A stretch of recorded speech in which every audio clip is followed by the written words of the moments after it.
Good evening, friends. How is everybody doing? Hi, Cartomancy. How are you?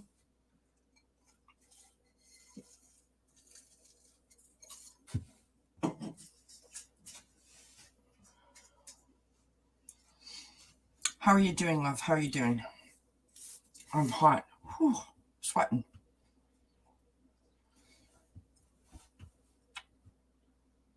How are you doing? Sorry, I'm a little discombobulated. I had a wee cat nap and I'm just trying to wake myself up. We're going to do our sweet dreams reading, friends. We're going to do our sweet dreams reading. We'll give it a couple of minutes and see if anybody else rolls in. Please don't forget to give the thumbs up, like, share, subscribe, all that good stuff. Hit the bell notification. Hi, Sin. How are you, love? We're just getting ready to do our sweet dreams reading. This is a reading that I started doing before we go to sleep. Hopefully send us off in a peaceful manner. Oh, did you? Good for you, Cartomancy. Oops, I'm dropping cards all over the floor.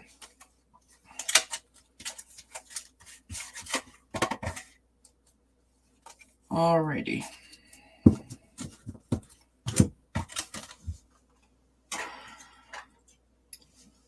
You're up and you're down, but I'll do. Aw.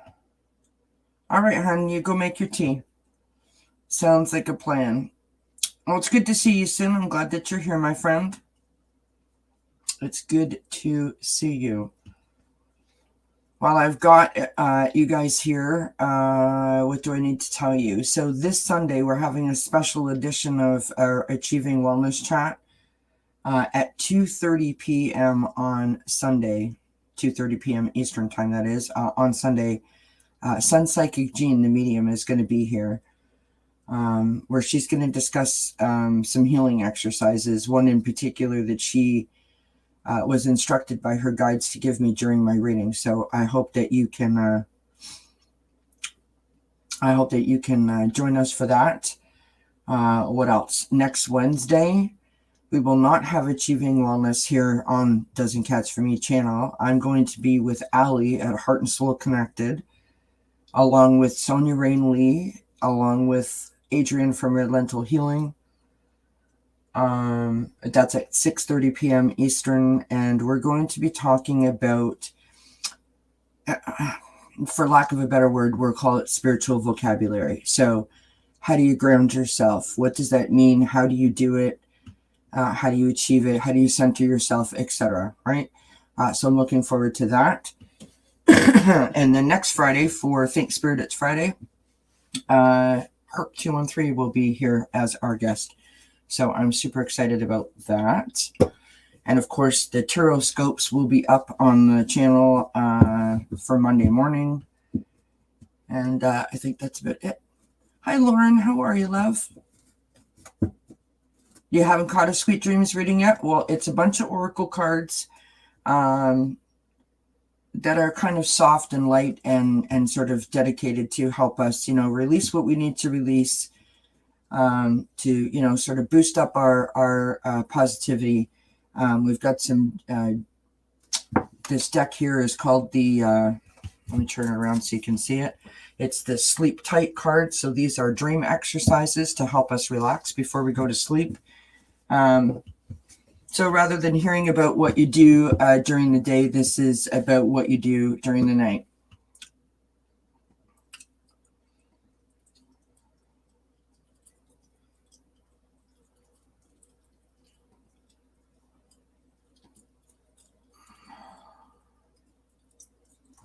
All right. So we're going to go ahead and get started. I've got my my White Sage Tarot here. This is a really nice deck. It's kind of cute. It's got lovely sort of animal images on it. There's pussy willows and different cups, and there's ribbons flowing all through it. It's really, really kind of lighthearted.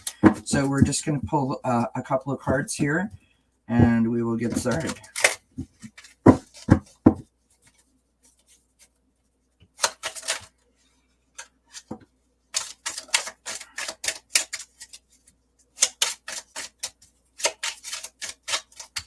First card has fallen out already. Second card is out.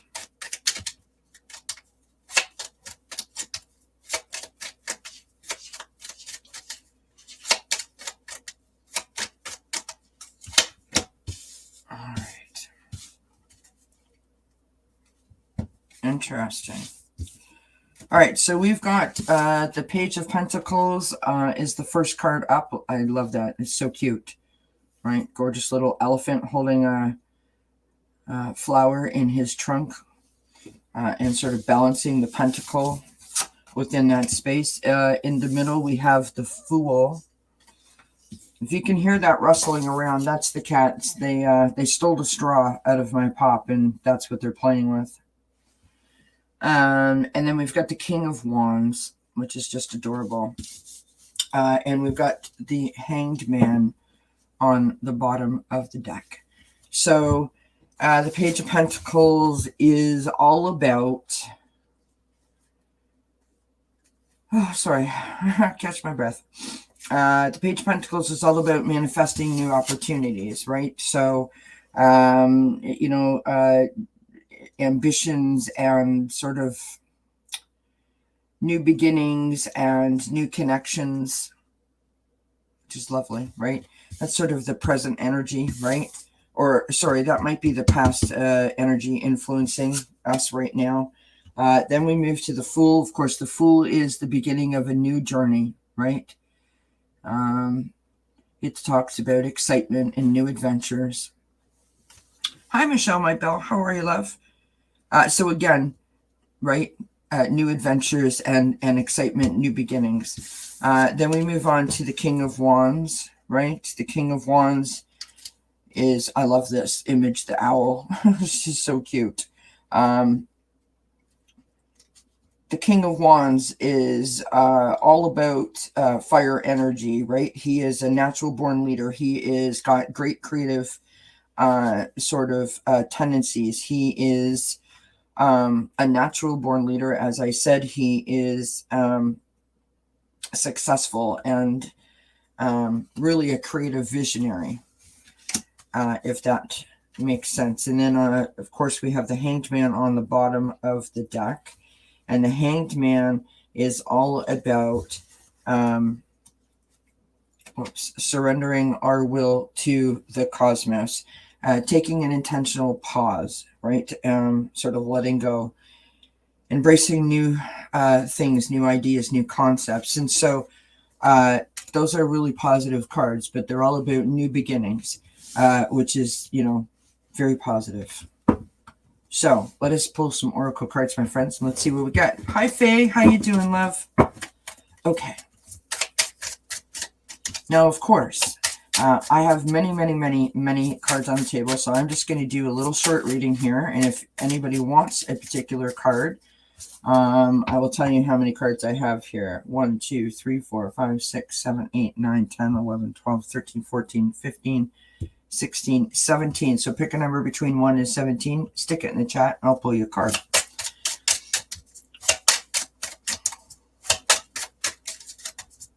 So now I'm pulling from my own oracle deck. Well, that flew out.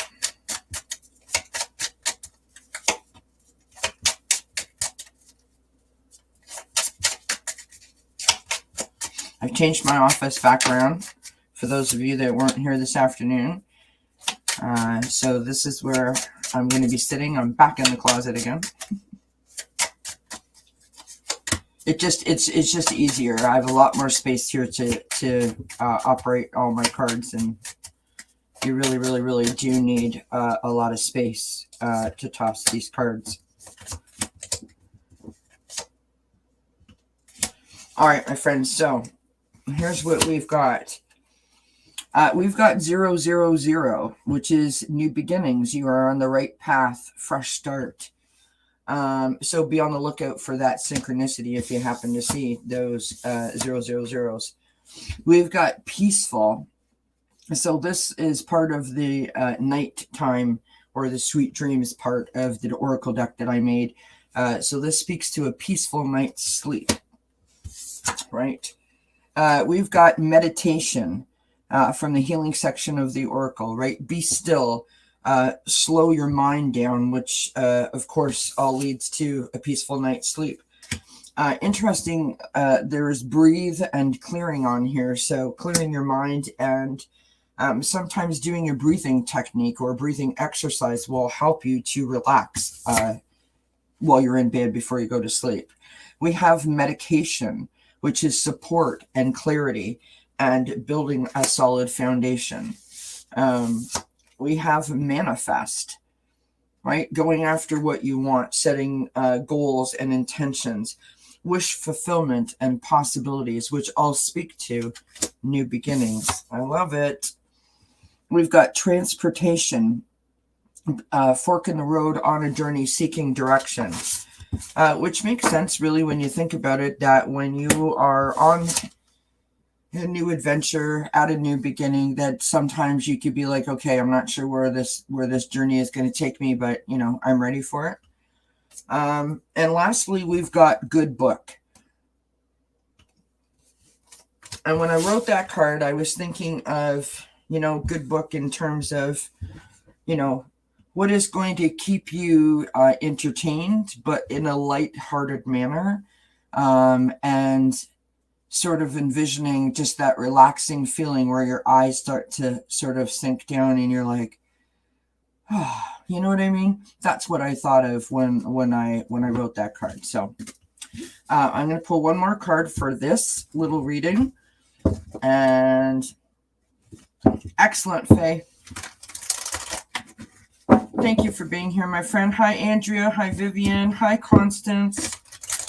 Everybody, what did I say, friends? Gosh, I can't even remember. 1, 2, 3, 4, 5, 6, 7, 8, 9, 10, 11, 12, 13, 14, 15, 16, 17. Pick a number between 1 and 17 if you want a card. Throw it in the chat. I'm just going to finish up this little reading, and then we will pick a card for each of you. Okay? So this is our sweet dreams reading. This is what we need to know, you know, before we go to sleep, hoping that it will help us fall asleep. And so far we've got, you know, new beginnings and new adventures and sort of peaceful, restful, sort of comfortable feeling. Excellent. Nice, Andrea.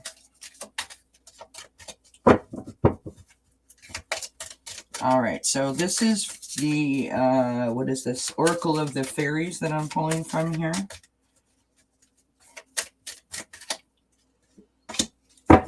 I love the back of this deck. Isn't that pretty? With the skeleton keys and the lotus flowers. Just gorgeous. That's the back of it. All right. We continue to get this card. Beautiful. Wish wisely.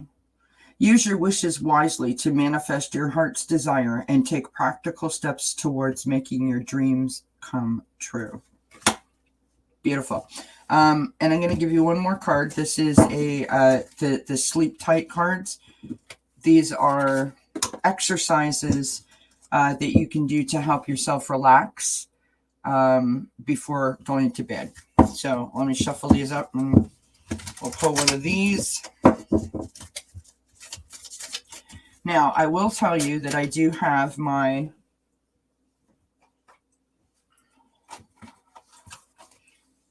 inner effing peace cards,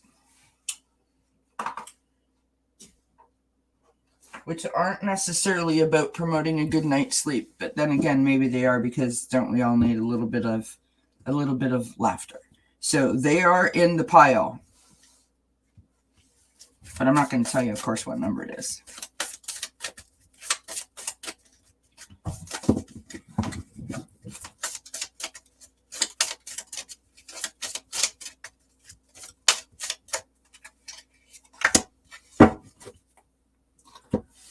All right, so we've got shoulder massage. The energy of life flows in me. So this is the exercise. Lie in your bed. Place your left palm on your right shoulder and your right palm on your left shoulder. Press and massage your shoulders until you can feel the blood circulating in your upper body area. Finally, rest your palms on your shoulders and let your palms continue to warm them. Close your eyes. It's easier to fall asleep without any muscle tension. The energy of life flows in me. Interesting. All right. So, that little mini Sweet Dreams reading. Oh, I forgot to pull my Sweet Dreams card. Good grief. Sorry, friends. Bear with me. These are my little Sweet Dreams cards. These just have really nice little messages on them.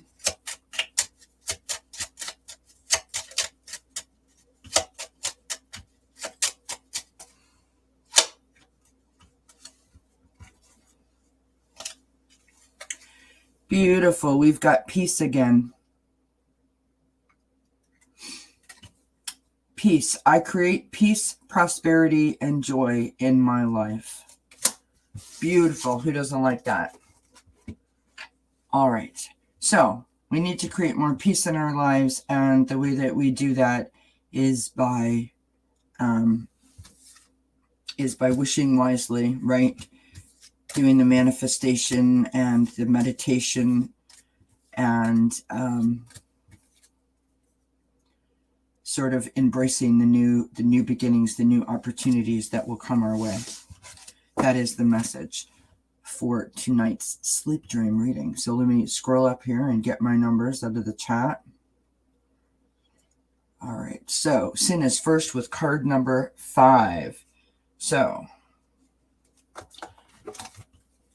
all right, Sin, for you, my friend, we are pulling from the Denise Lynn's Sacred Traveler deck. This is a new deck for me, so it's a wee bit stiff still, but I love this deck. This is the back of the deck. They're just beautiful. Lovely, lovely, lovely purple color to it. All right.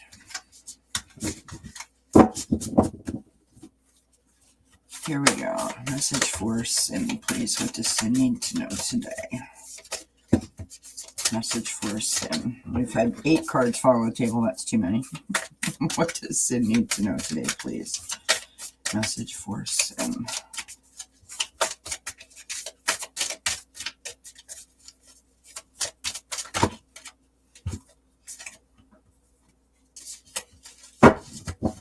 Cards are stiff. They don't want to separate. Message for Sin, please. All right. Beautiful. Sin, this is for you. View from above. Look at that. What glorious images. All those hot air balloons. Talk about a new adventure. It says, get the big picture. So I think this is, possibly saying, like, looking at things from a different perspective. May help if you're having, any difficulties, or if you're seeking, just a new perspective. I think that's beautiful. Lovely. Okay, so that was for Sin. Now we move on to Cartomancy Mesquite. So 1, 2, 3, 4. Sorry, guys. He's excuse me. 7, 8, 9, 10, 11. All right, so Cartomancy, this is for you, my love. This is the Sacred Destiny Oracle by, you guessed it, Denise Lynn.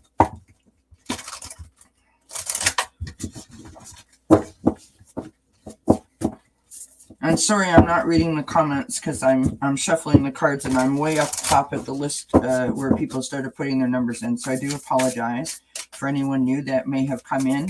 Thank you for being here. Thanks for hanging out with us. Thanks for joining us on our Sweet Dreams reading.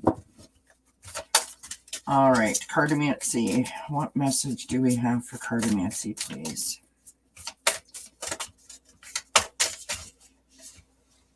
Oops, I almost lost all the cards there, friends. Beautiful. Cartomancy, this is the card that I have for you. Look at this glorious, glorious image with the Black Panther. We have success.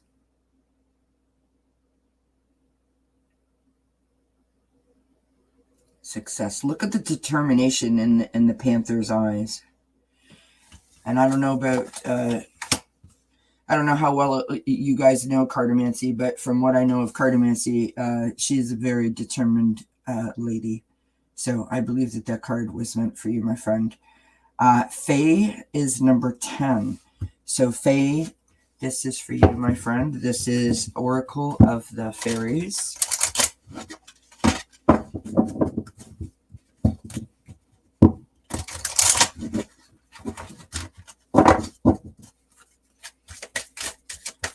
Message for Fae. What does Fae need to know?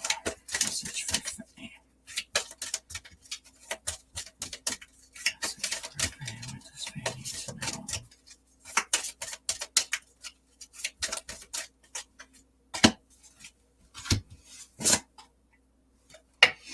Beautiful. Transformation. Look at the gorgeous butterflies. Just stunning. Message on the bottom of the card reads, this fairy tells you to surrender to a transformation in your life that's happening for your highest good. Embrace your transformation. The best is yet to come.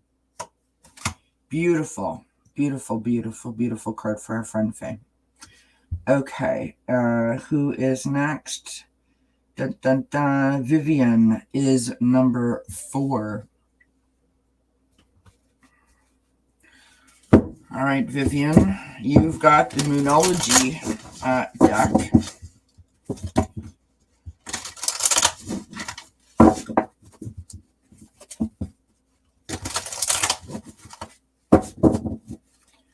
All right, message for Vivian, please. What does Vivian need to know?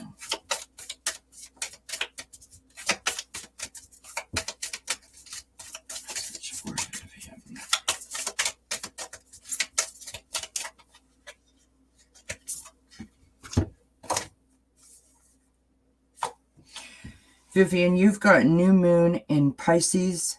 Meditate and contemplate. So getting real quiet, getting quiet with your own thoughts. Meditate and contemplate.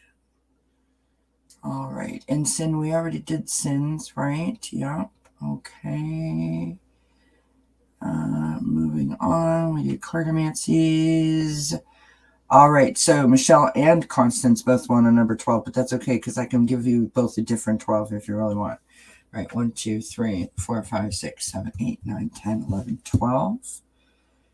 And if we go this way, 1, 2, 3, 4, 5, 6, 7, 8, 9, 10, 11. All right, so for Michelle Mybell, we have the Spirit Animal Wisdom Oracle.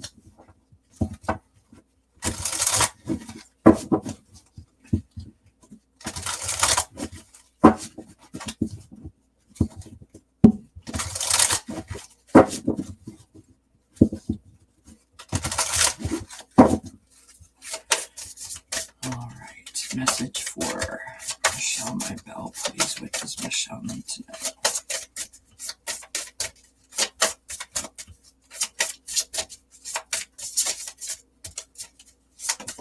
Whoop. Beautiful. That flew right out, Michelle. I don't know if you've seen that or not. You've got Raven. What a gorgeous image on that. Just beautiful. Raven. A wise woman is the message on the card. A change is coming. So again, speaking to this new beginning, this new adventure in all the messages that we got prior. All right, so Constance also chose 12. So now we're going to go 12 a different direction, right? We're going to go 1, 2, 3, 4, 5, 6, 7, 8, 9, 10, 11, 12. All right, so Constance, for you, my friend, we have the Moonology Manifestation deck.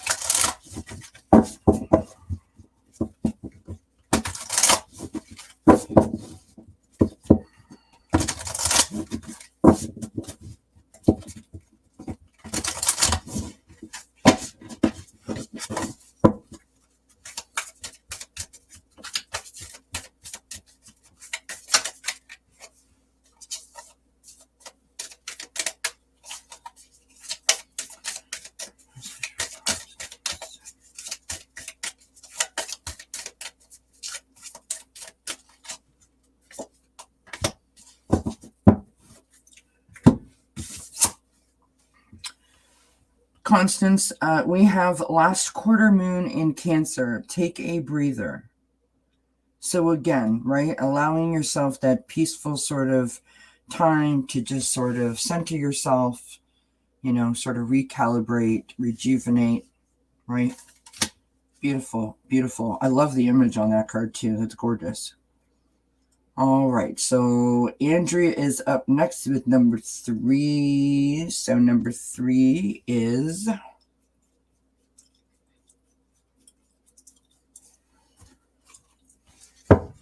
Power of Surrender cards for our friend Andrea.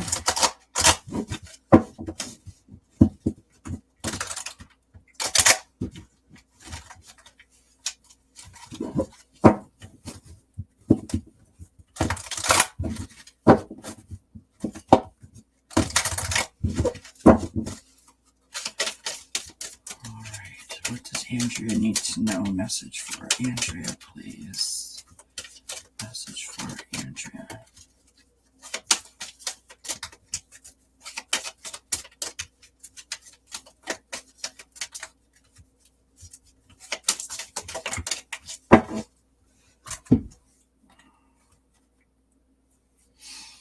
Andrea, you have surrendered the habit of people-pleasing. Speak your needs and be true to yourself. Focus on your own happiness instead of always trying to make everyone else happy. And of course, that doesn't mean to stop, you know, being yourself, because I know that you love to inject that positivity and that love back into the universe. It's just telling you to be careful to maintain a healthy balance. I think that's what that's reminding you of. Beautiful. Beautiful.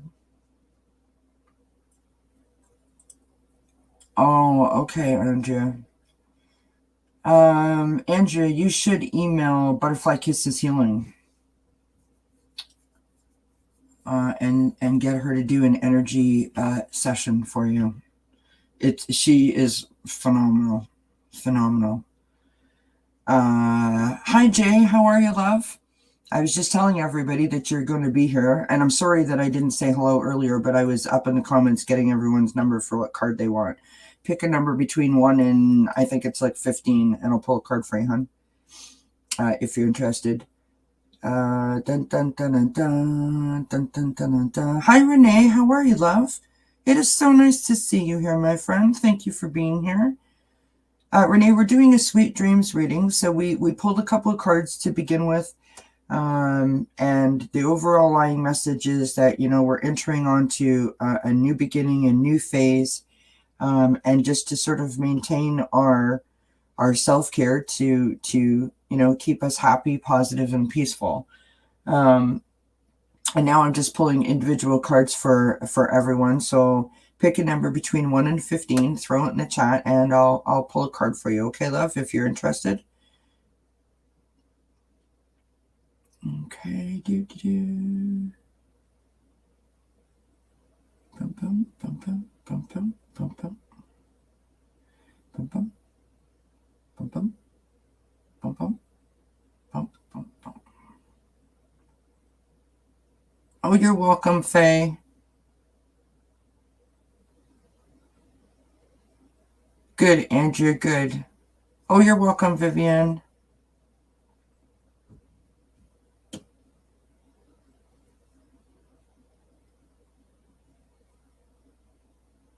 Yes, absolutely. The Raven, the power of Raven is just beautiful. You're welcome, Michelle.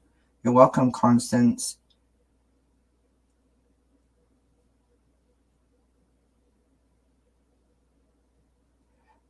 I'm doing really well, Renee. Thank you so much for asking. I was just saying to everybody that Jay, that you're going to be here with me on next Friday, so March the 4th. So we're going to do our Thank Spirit It's Friday, and Jay's going to be here with us. So I look forward to that. You know, it's funny because Jay has been on the channel before, but I don't know that we've really ever tossed any kind of cards. I mean, we did during the holidays, but it was more like readings for people. It wasn't like tossing cards in the way that we do on Thanks Spirit It's Friday. And I know Jay likes to have fun, and like the last couple of weeks, we've had a conga line going in the chat. You know, the conga line. Dun, dun, dun, dun, dun, dun, dun, dun, dun, dun, dun, dun. It's sort of like Weekend from Bernie's. It was fantastic. We had such a good time today, as well as last Friday. So, Jay, you're going to have a hoot. I look forward to it. All right. Jay wants number 8. Hi, Linda. How are you? Thank you for being here, my friend. Pick a number between 1 and 15. I'll pull a card for you. Okay, love? Let me just take a drink. If I sound like I'm losing my breath, I don't want anyone to be concerned about me. So we've changed my office yet again. This is the 4th attempt. It's not moving again. It's either this or forget it. But I'm inside of my old closet. Well, it's not an old closet. It's still the closet, but it's not a closet anymore because it's now my desk. And so I have a lovely, huge space to toss cards, lots of room for my cards. It's like 4 feet by 4 feet kind of idea. The only problem is this is a brand new sheet of plywood on it, and it's not finished yet. I wasn't sure whether I wanted to, like, you know, paint it or shellac it or stain it or, you know, cover it up somehow or whatever I wanted to do. And so it's been cut and sanded, and it's got that little bit of dust in it, which is like kind of taking my breath away, and I can smell it. So if you hear it in my voice, that's what it is. It's the wood on the table. Anywho, I just thought I would share. All right, card number 8 for our friend Jay. Here we go. 1, 2, 3, 4, 4, 5, 6, 7, 8.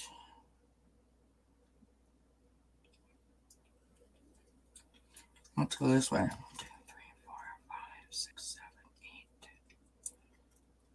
7, 8.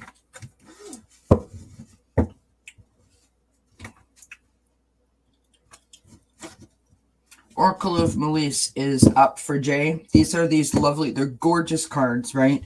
Lovely, lovely, lovely deck. They've got the gorgeous blue foil on the sides. Lovely. All right. Message for our good friend Jay. What does Jay need to know? What does Jay need to know before hitting the hay? Message for Jay. What does Jay need to know? Message for Jay, please. Whoa. All right, we had 85 cards fall out. Message for Jay. What does Jay need to know, please? Oh, I love this card. Love it. I don't know how you're going to feel about it, Jay, but I personally love it. You've got snow-covered door. What a beautiful, beautiful, sweet image that is. The snow-covered door. Message on the card reads, you have such beautiful things to discover behind this snow-covered door. This card is asking to warm up your heart. Perhaps your emotions have been slightly frozen, and you have trouble opening the door. Observe and cleanse your senses and feelings. I'm not sure if maybe you're going through something or just feeling some sort of way, Jay, but, you know, this is telling you to, or reminding you that you have the power within you. you know, to get past them, to get through them. And then, of course, see the many blessings of the new adventure that awaits you on the other side of the door. I think that's a lovely card for you. I hope that helps. Renee would like number 5. Number 5, number 5, number 5. I don't know why, but Mambo number 5 just popped into my head. We have the Sacred Traveler, Denise Lynn's Sacred Traveler for you, Renee.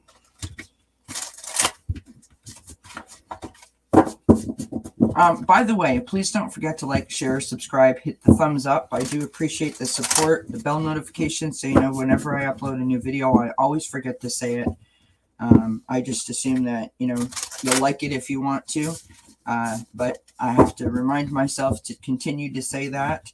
And what do I have to tell you guys? So, this Sunday, special time, 2:30 p.m. Eastern, Sun Psychic Jean, the medium, will be here on the channel, where we're going to discuss some healing exercises, specifically one that her guides gave to her for me in the reading that she did with me.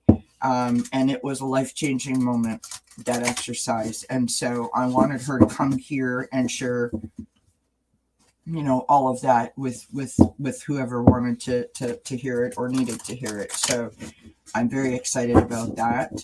Next Wednesday, we will not have Achieving Wellness on dzncats for me. I will be on Heart and Soul Connected with Allie at 6:30 p.m. Eastern Time. We will be joined by Sonia Rain Lee from the Soul Sisters, as well as Adrienne from Red Lentil Healing. And I am so appreciative of Allie and Sonia, as well as Adrienne, for agreeing to do this. This is something that I've been working on since December, really, the beginning of December. This is a spiritual vocabulary. So, for example, how do you center yourself? What does it mean? How do you do it? You know, how do we achieve it? Those kinds of things. There's lots of common words that we all say. And when I first joined this community, I had no idea what y'all were talking about. So I can't be the only one that may need help in understanding, or if I know what it is, maybe I don't know how to actually incorporate it into my life. And so that's the purpose behind this. And I'm super excited about that. And then, of course, on Friday, next Friday, Jay will be here with us for Fake Spirit It's Friday. The Zodiac Tarot-scopes will be up on this site. They'll be posted between Sunday night and Monday morning. So I look forward to that. And we are on Instagram as well as Facebook. They're down in the description box if you want to connect with us in that way. That would be fun. I think I've said everything I need to say. Let's pull Renee's card. All right. Message for Renee, please. Whoop, that fell out really fast. Renee, my friend, beautiful card for you. You've got watching clouds. Lie back, rest, and relax. Beautiful. Just imagine yourself lying in that hammock looking up underneath the umbrella of that giant tree and the sun, listening to the birds. Beautiful. Love that for you, my friend. Beautiful. Linda would like a number 7. A number 7. All right. Number 7. All right, Linda, you've got the the Moonology Manifestation deck. So every time I put these down, I kind of move them over one spot. It's like the shell game. I'm playing the game on myself.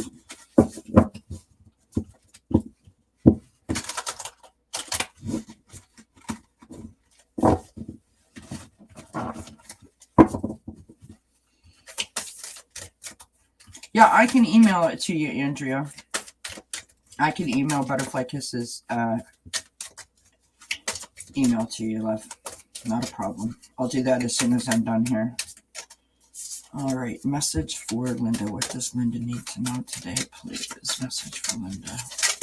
Whoa.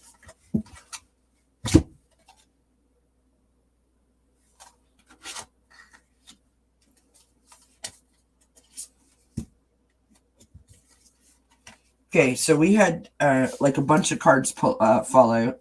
So I took the 2 that were turned over, okay? So you get a bonus.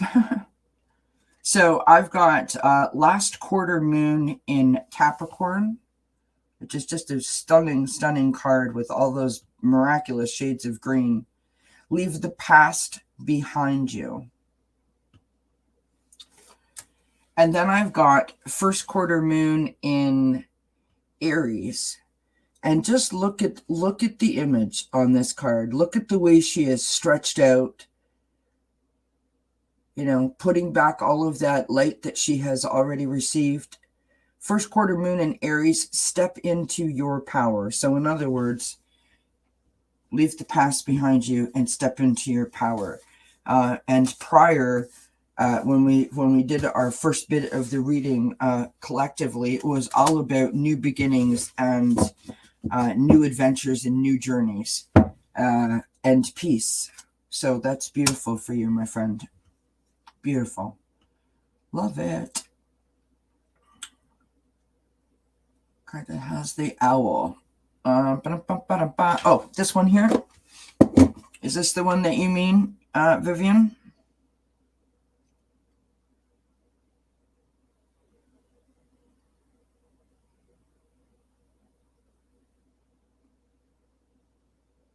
Oh, good, Jay.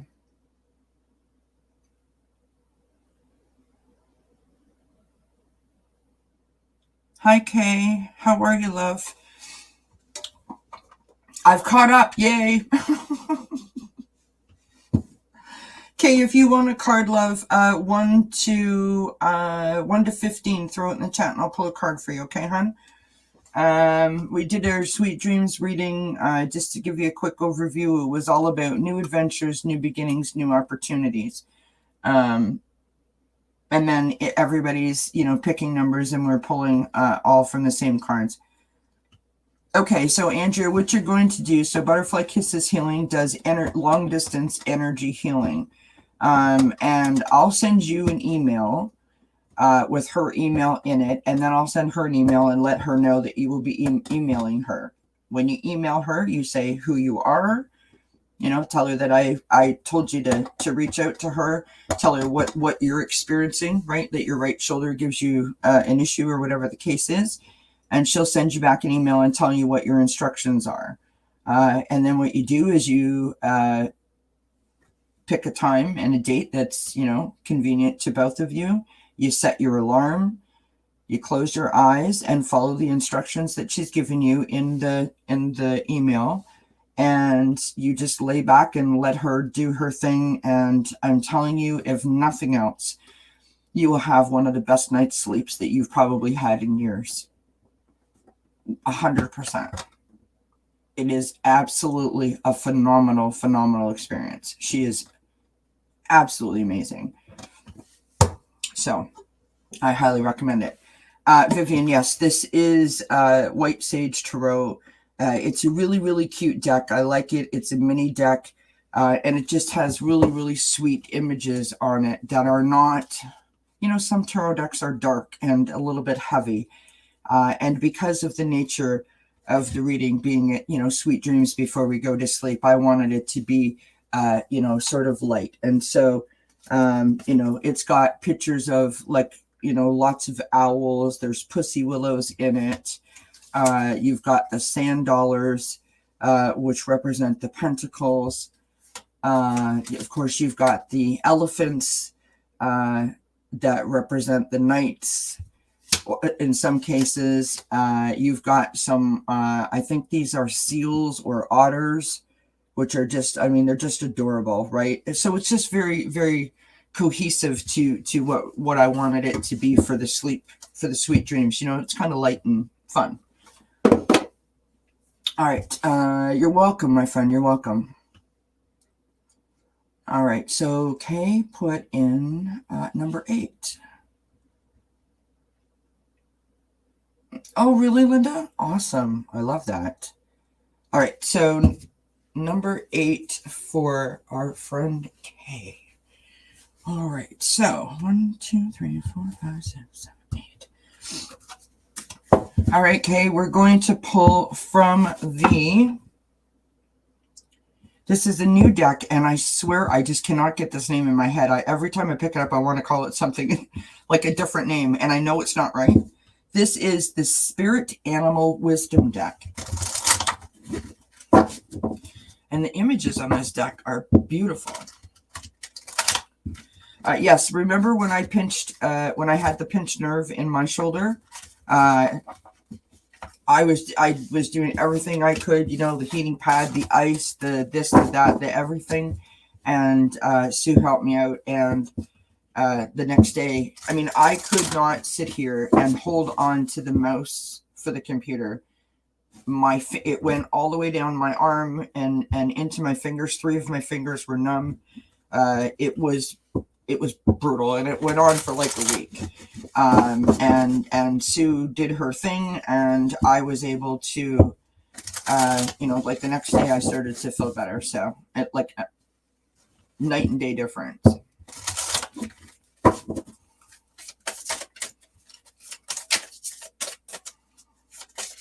She has a channel on YouTube, if anyone is interested in checking out her channel. Butterfly Kisses Healing. All right. For our friend Kay. Lovely. I love this for you, Kay. You've got Chameleon. Chameleon. Message on the bottom of the card reads, Soul Tribe. It is safe to be seen. It is safe to be seen. Love that for you. So K Travel has a channel. So I don't know if you're struggling with acceptance or fitting in or belonging, or if it's just, scary because it's new, right? It's not easy sitting on this side of the camera, my friend, and it is intimidating, and it is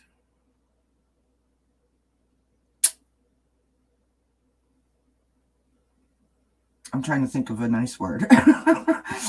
We'll just leave it at that. It's intimidating sitting on this side of the screen, and if you're sensitive, which most of us are, you can get your feelings hurt really, really easy. So, thank you, Vivian. Very kind of you, my friend. Thank you. There you have it. There's Butterfly Kisses Healing's channel, if anyone is interested. You can get your feelings hurt really, really easy. I know that I have. Just today, I was in Jane the Seeker's chat, and I was talking about feeling like I don't fit in this community. And by my own admission,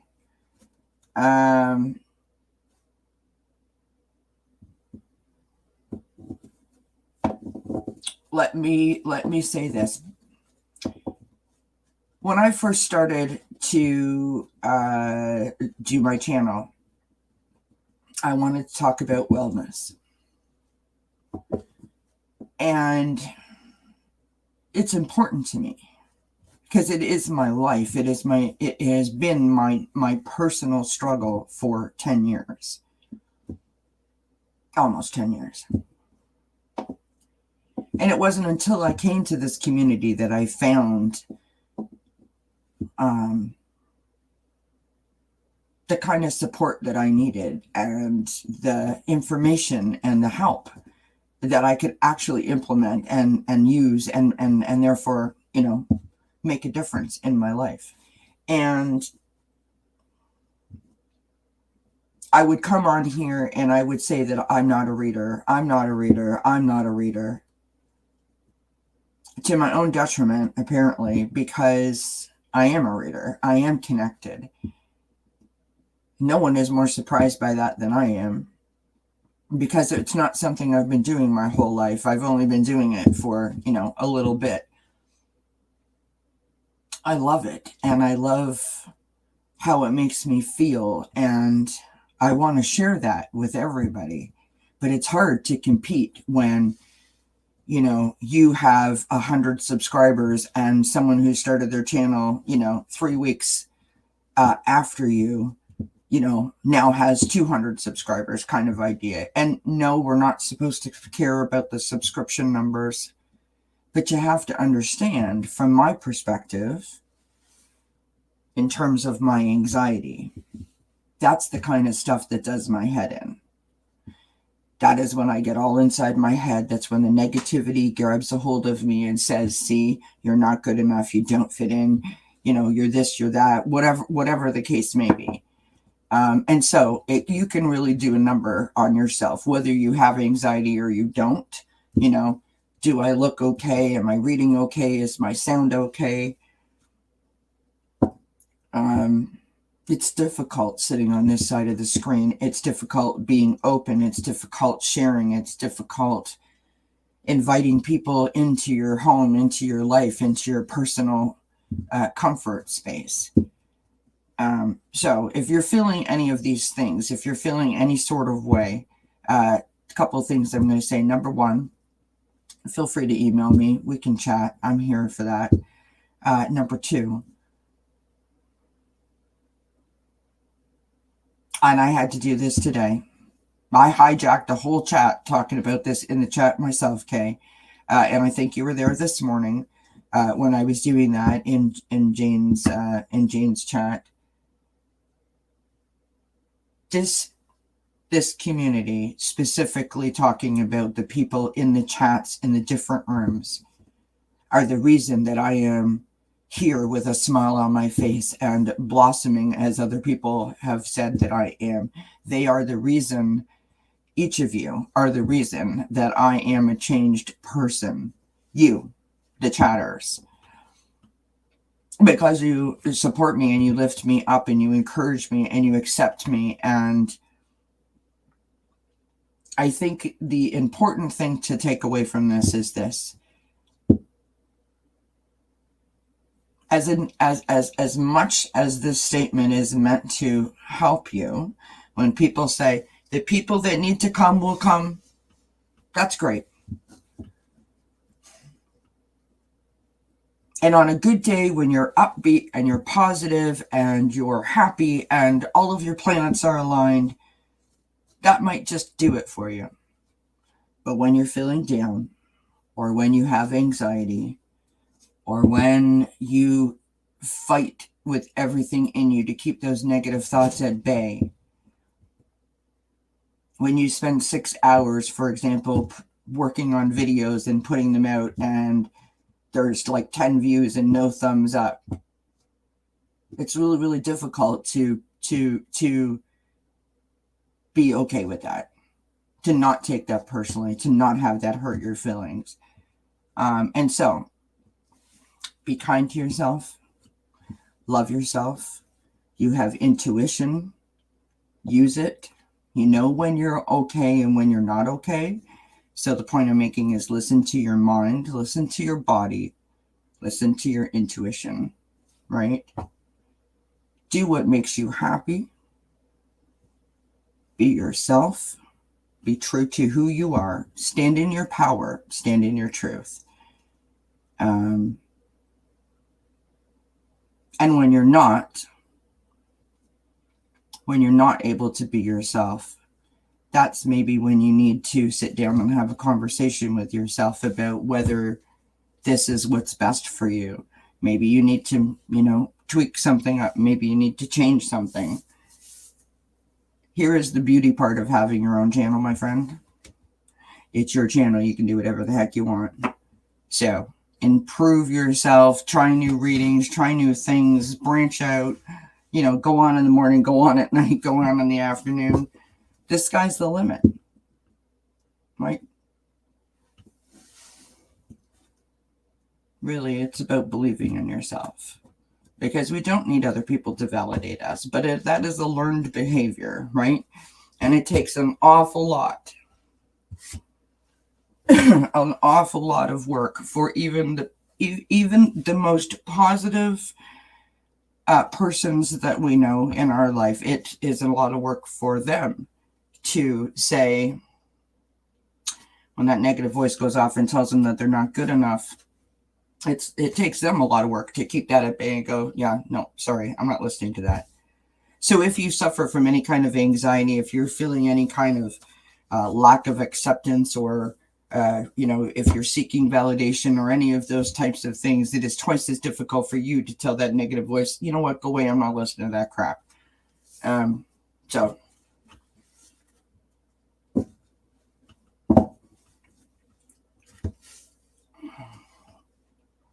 where are we here?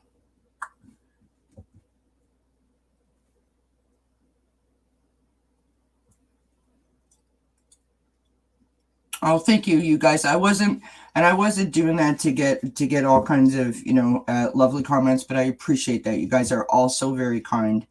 My whole point in saying that was, it's something that I have been feeling for a while, and I struggle with it because I have anxiety, and it is definitely. It's definitely common. I mean, I'm not the only one in the world that deals with the issues, right? We've all had that time where someone has made us feel, just like not really, like you're kind of like, oh, ouch, a little bit. And so, I guess the point that I'm saying is, this whole self-care thing and this whole self-love thing they're two totally different things, but they're so connected, right? They're joined.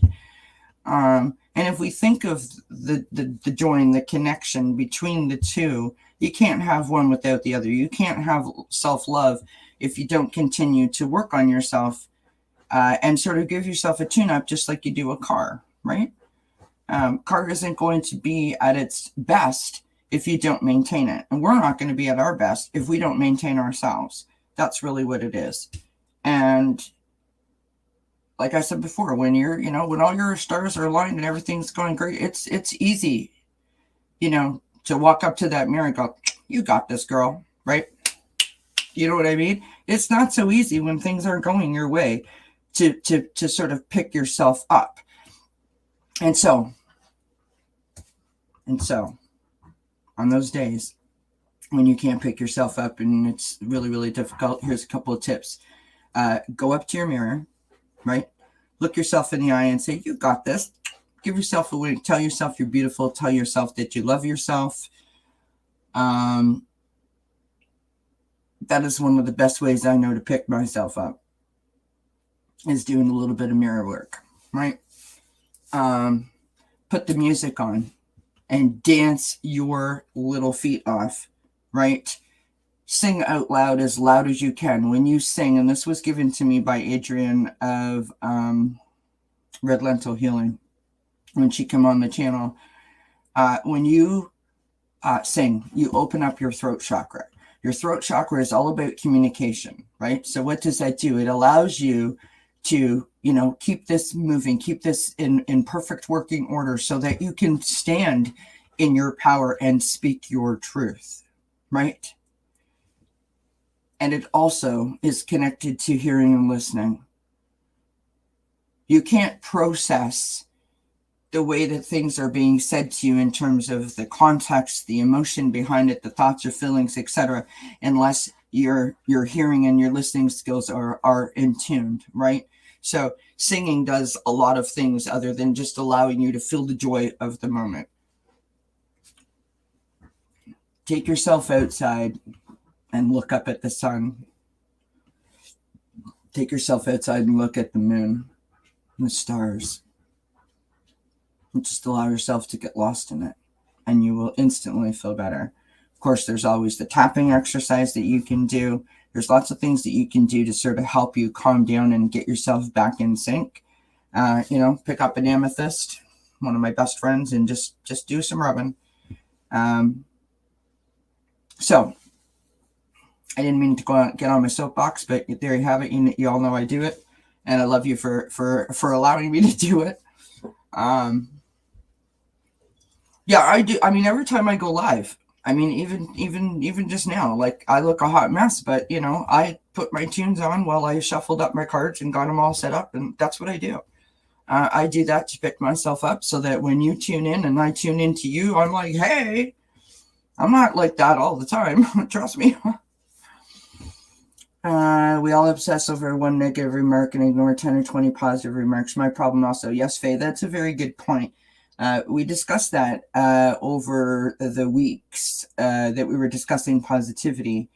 And Louise Hay, thank you for reminding me of that, Faye. I do appreciate it. So Louise Hay is, a lady who is extremely, well-known and beloved within the spiritual community.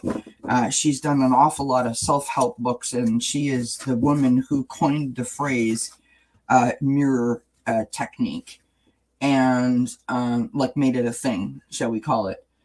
And I found a quote that she had done. Yes, Michelle, I am. Yep. Sorry. I did see that. I was just gonna say, Michelle, I'm gonna answer your question. Just one sec. So Louise Hay's quote is, "You've been treating yourself like crap for years and it hasn't worked. Why don't you try treating yourself nice and see what happens?" I thought that was interesting. So thank you, Faye. You just reminded me of that. So there you have that. Yes, Michelle, I am on at 7 p.m. on Wednesdays, Eastern Time, for our wellness chats. I'm on 3 p.m. on Fridays, Eastern Time, for our Thanks Spirit It's Friday. And I'm trying to work out a time when I'm going to come on to do my Sweet Dreams readings. But it's difficult because there's other shows on at all different times of the night.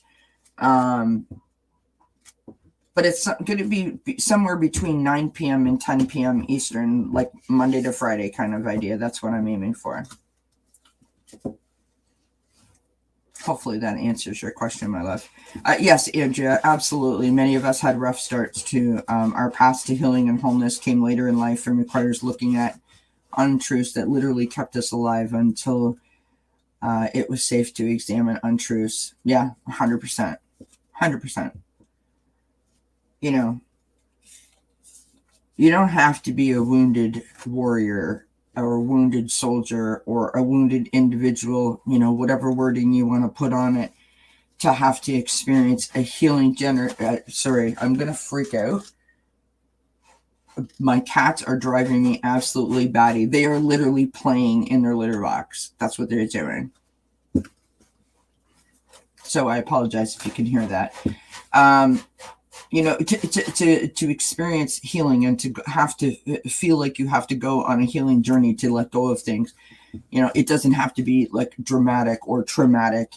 It can be something that you just can't let go of.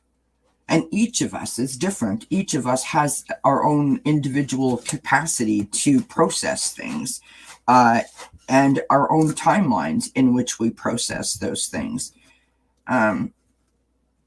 If I've learned nothing over the last, 10 years of having anxiety, panic disorder, and depression, it is this: there is no shame or blame.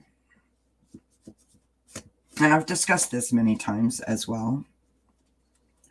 I did not do anything to myself to have that diagnosis. This was nothing that I did.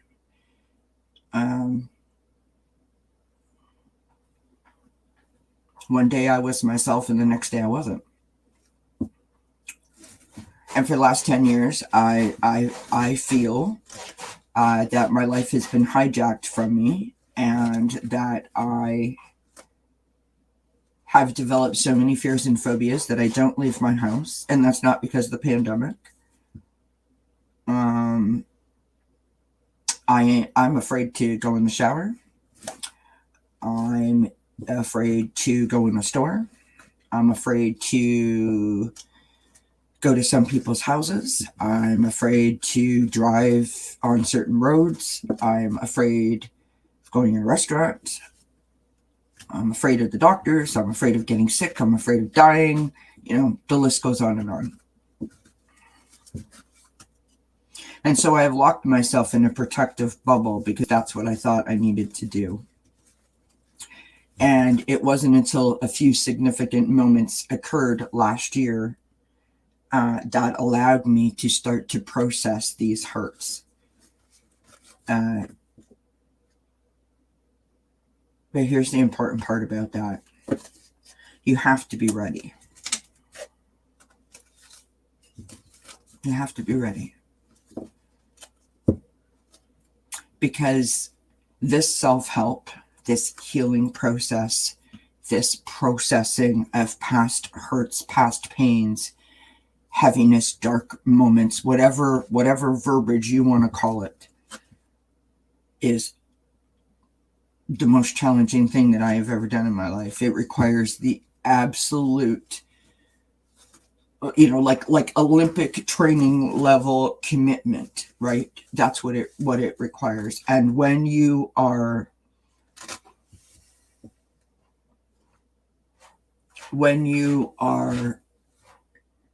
struggling,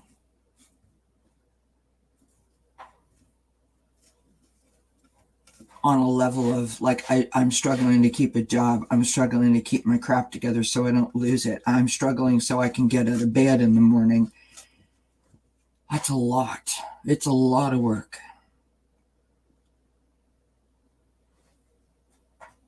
And that's where this community has been my saving grace, right? You come here and these people lift you up and they support you. They say, hi, how are you? I have people in my life and my family that don't even acknowledge me. And I have these virtual strangers that all of a sudden care about me, make me feel like I'm worthy, that someone wants to say hi to me. They're happy that I'm showed up. They validate me when I ask a question or when I make a comment or when I say something funny. All of a sudden I feel connected. I feel like I have a purpose. I feel like I belong.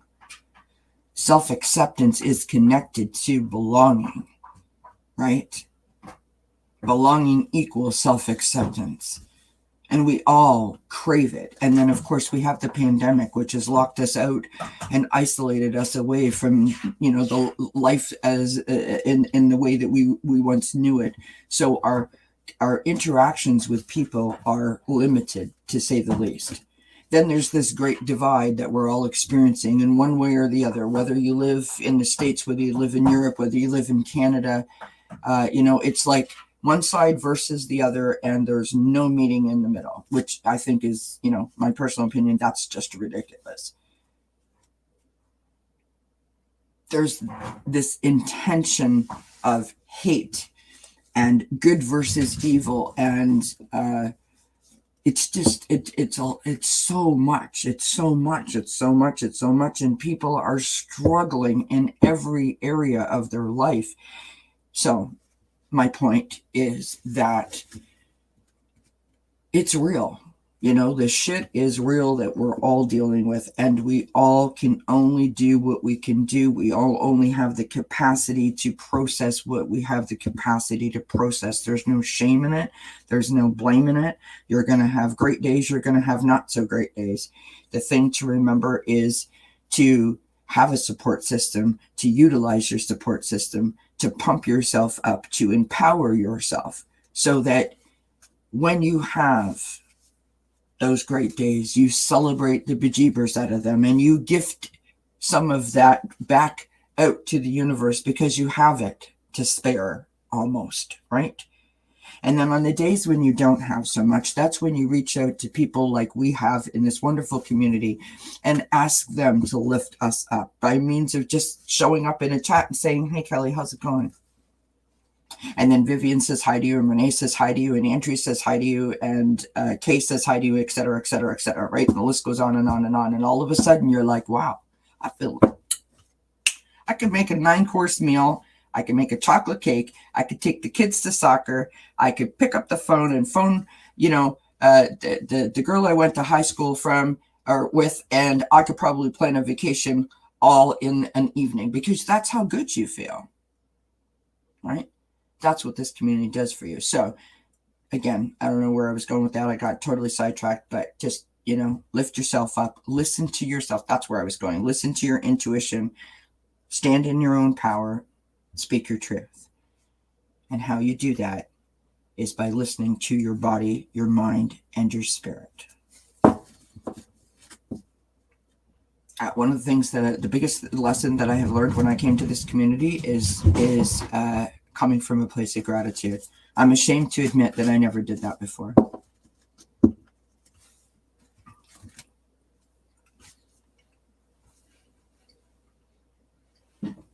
Thank you, Andrea.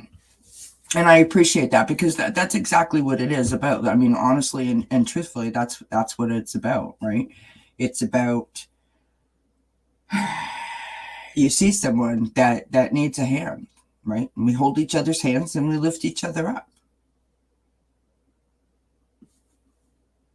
It seems so easy, really. It does. It seems so easy.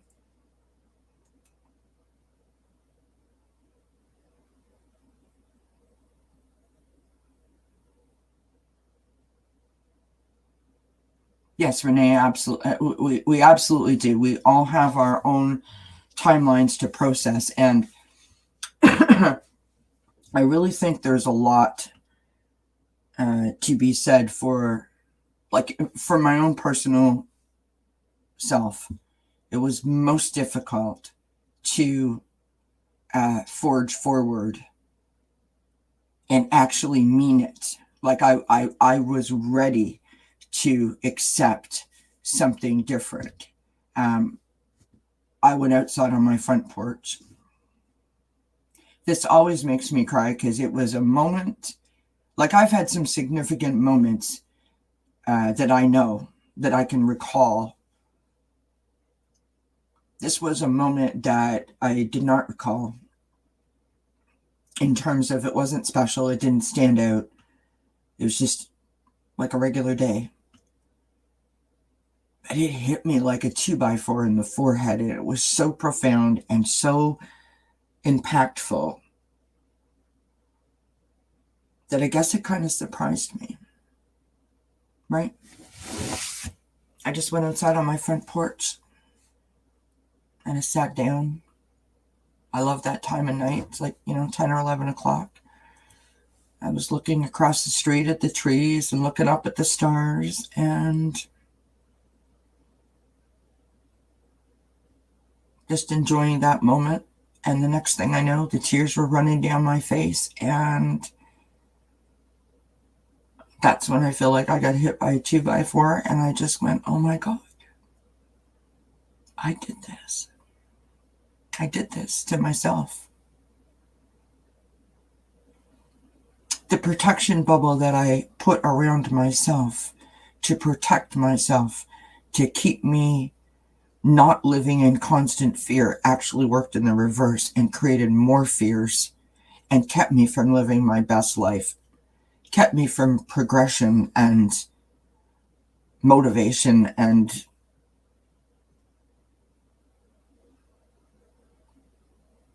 damn near killed me. And I sat there and I just let the tears flow, and I came inside the house with a sense of, honestly, and I had no plan. I didn't know what the hell I was going to do with this new, aha moment that I just had, to be honest. But I knew it was time to do something. And for the first time in 9 years, I sort of knew that I was going to be successful. And that, my friends, is the difference. That's the point about when you know that you're ready for the change. That's when you know that you really are ready to move forward. And that is the challenge, is getting to that point. That is the challenge, getting to that point. And yes, you are right, Andrea. It does take a leap of faith, to take someone's hand there's a lot of trust that has to happen there. And when you're wounded and, you know, you might be dealing with trust issues yourself, it's very difficult to trust. Oh, Linda, that's lovely. I love that. Patience, faith, and trust. I love that.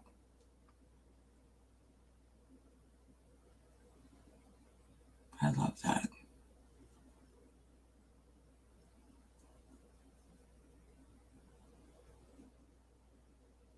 That says so much about you, Andrea. That's lovely that you did that.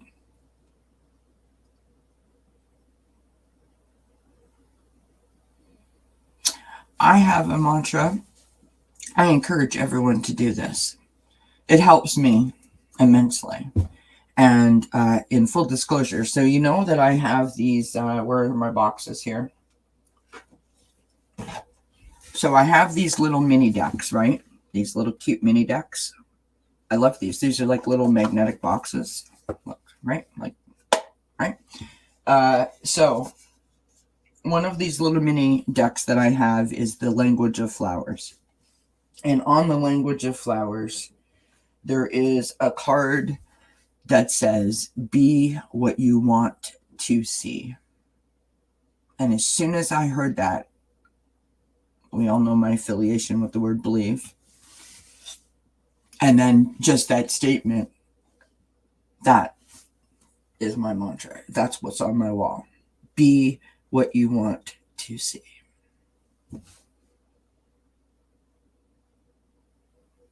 Be what you want to see. Oh, do you, Renee? I love them. I have, so here's the ones that I have.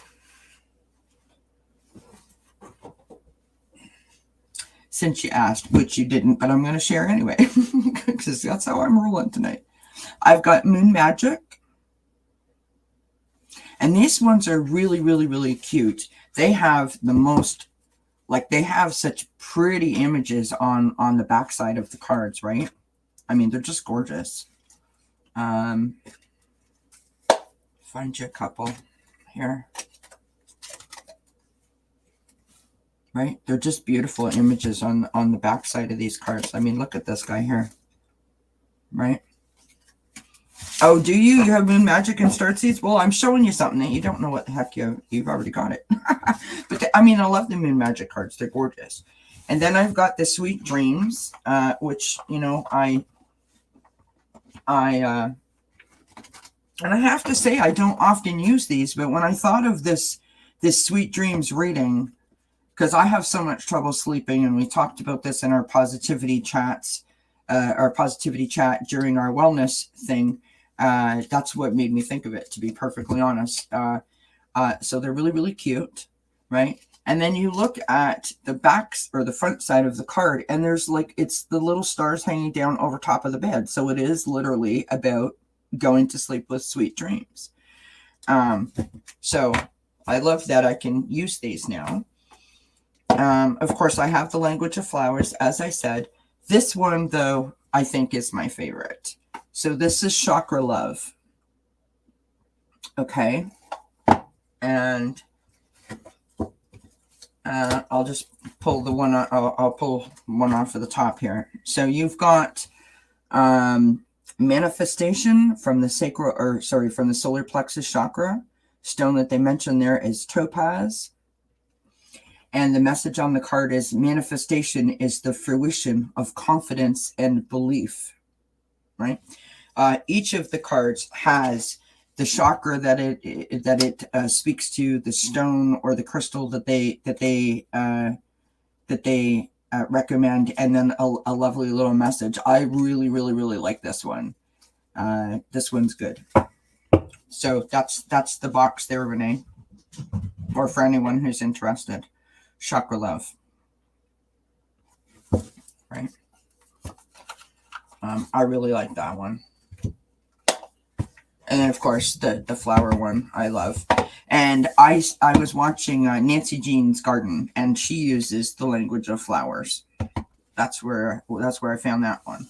I want to get another one. There's one. Have you all seen it? It's the Daily Healing.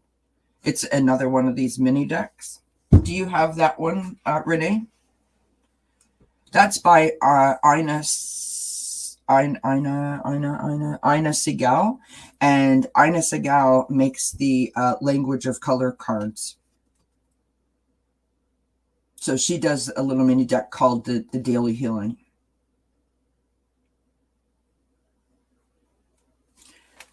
I love those color cards.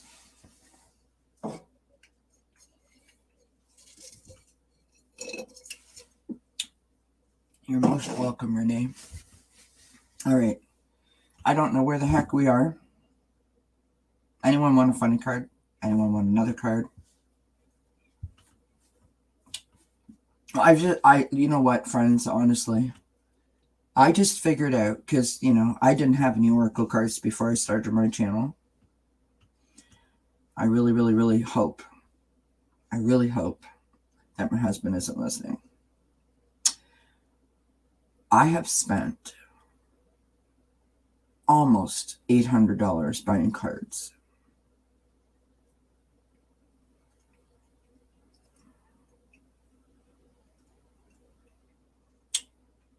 Almost $800 in 3 months.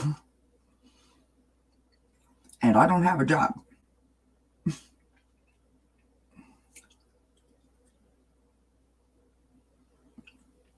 But it is amazing how they speak to you, you know, like it's like they just sort of like leap off the page and go, hi, buy me, you know what I mean? Yes, Renee, I have really, really tiny hands as well.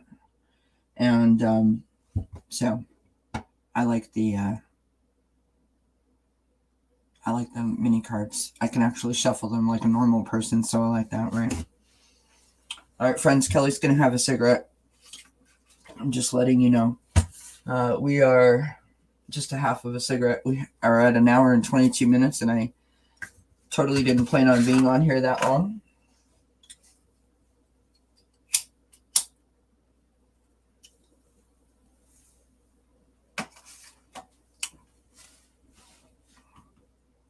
Yes, it is. The art is gorgeous on some of them, absolutely. Yes, Vivian, the color cards are absolutely beautiful. It's hard to say. I have reasons why I like each of them. And then there's some that when you get them, it takes you a minute to sort of vibe with them, to sort of feel them. And then others you feel immediately, right? Like when I first got the regular Moonology deck, I was like, I don't get this at all. I don't get it. It wasn't doing anything for me. In the same way that when I got the Sacred Forest Oracle, I mean, immediately when I got this like I felt this deck like immediately.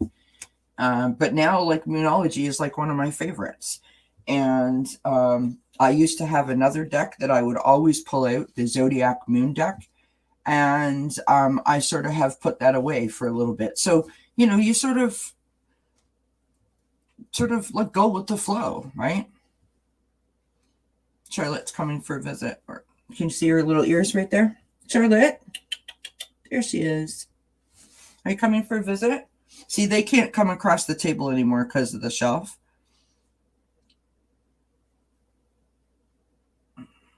We just changed this around today. We only had like 15 minutes to spare before I was ready to go live. So we didn't have time to adjust this or change it or move it. And I think I may have to move it. I don't know though.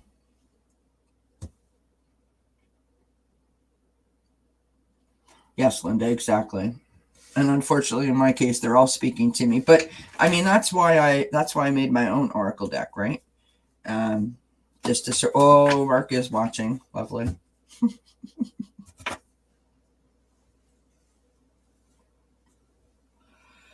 Uh-oh. I've been found out.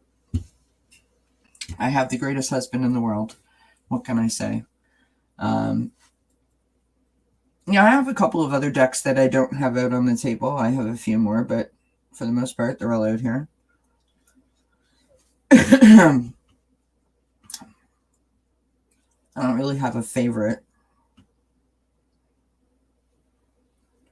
I have favorites, right? In terms of, I like cards that are not, how do I say this, that don't seem specific, that no matter what kind of reading you're doing, they sort of are appropriate, if that makes sense. Gotcha, Renee. When I first bought some cards, I bought 2 decks of tarot cards because, of course, I watch other readers and they need a deck to shuffle and then a deck to clarify, right? So I bought 2 decks. And then somebody recommended a different deck to me. And so, yes, Kelmar is my husband. Sorry, Renee. I thought that you knew that. Sorry.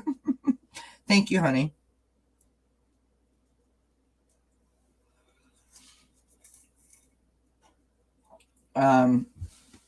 He's my moderator in chief.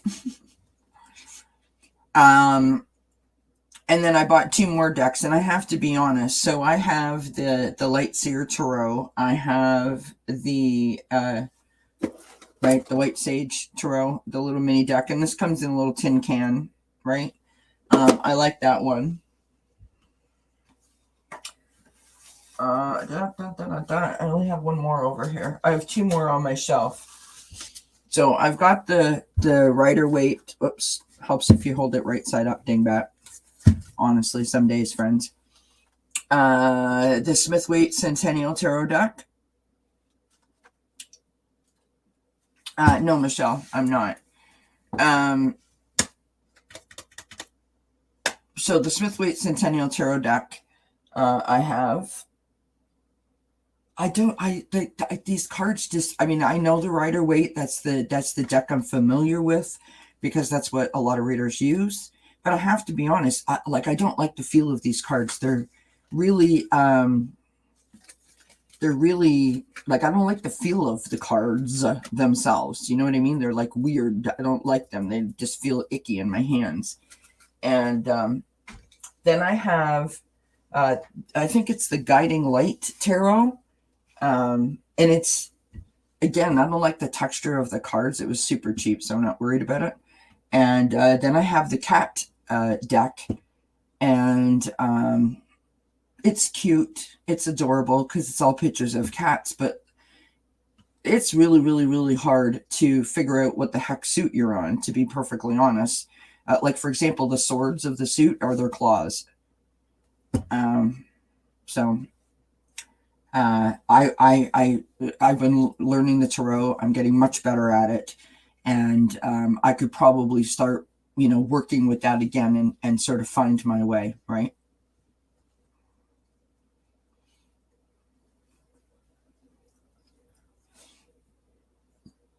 I've looked at that deck, Renee, the Crow Tarot, and I've considered that a few times.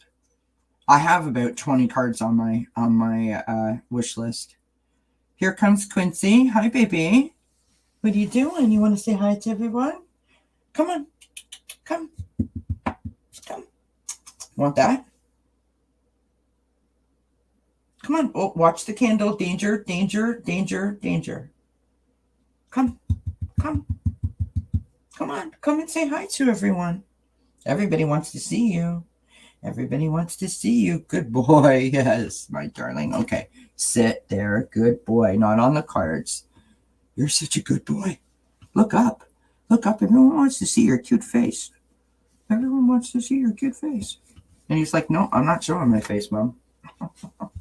Okay. Be careful that your claws don't stick into the... This is Quincy. It's my big boy. Okay. Mommy's going to back up. Okay, here we go. Allow me to regroup for a moment so that the kitty cat can sit on my lap. There you go, sweetheart. There you go. Oh, yes. He likes to sit on the lap and be covered up with the blanket. Here, do you want to go under the covers? Look. What's that? Oh, yes, go under the covers. Good boy. Oh, my goodness, there you go. Yes. Oh, that's a good boy. It's a good boy. Yes. Hi, sweetheart. There you go. Oh, yes. Lovely. Nice and warm. Yes. There you go. All right. We are settled. Are you okay? Yeah. There we go.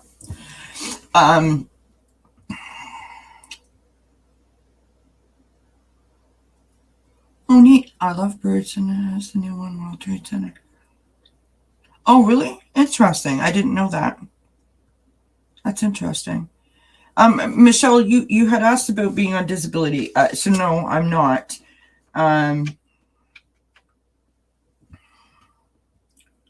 Throughout the years, I have managed to work, although it has been a challenge. And so I go through fits and spurts where I can't. So I worked for about a year and a bit, working from home. And when my stepfather passed away, and then, we had to, hire a lawyer to get my mom's ashes back, and it brought all of, my stuff back up to the surface.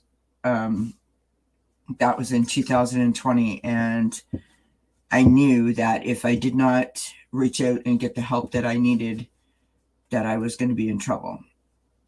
And so I took advantage of the fact that I had, benefits. Thank God I live in Canada, and was able to exercise that. And I was on like work disability for about 4 or 5 months. And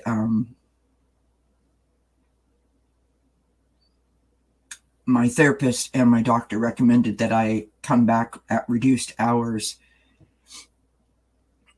for, I think it was like 4 hours a day, every other day. And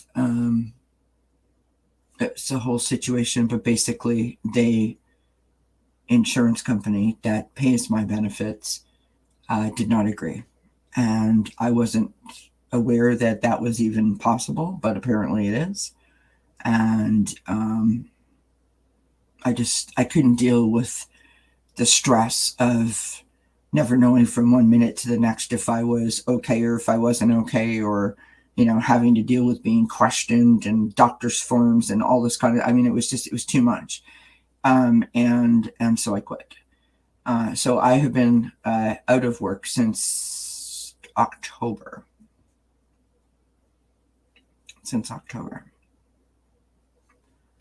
And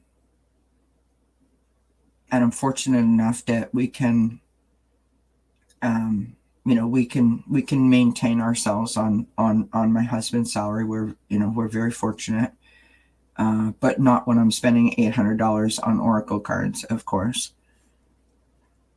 So my goal is to try to get this channel to help me, right? In terms of, if I'm good at reading, I would like to eventually at some point work myself up to being able to, do private readings for people.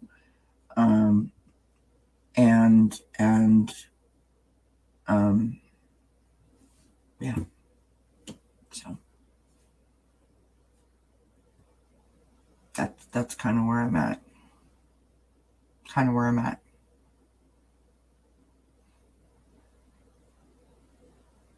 And it's hard, there's so many good readers out there, and there's so many talented people,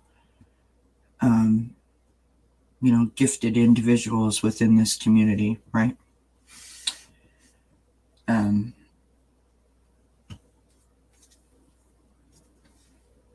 Right now I'm just allowing myself the time that I need to heal, and I'm enjoying this new found, excitement and pursuit of an interest, a skill that I didn't know that I had, or that I didn't know anything about it really, a year ago, kind of idea. So I'm just sort of allowing myself to marinate in all of this newfound healing and spiritual and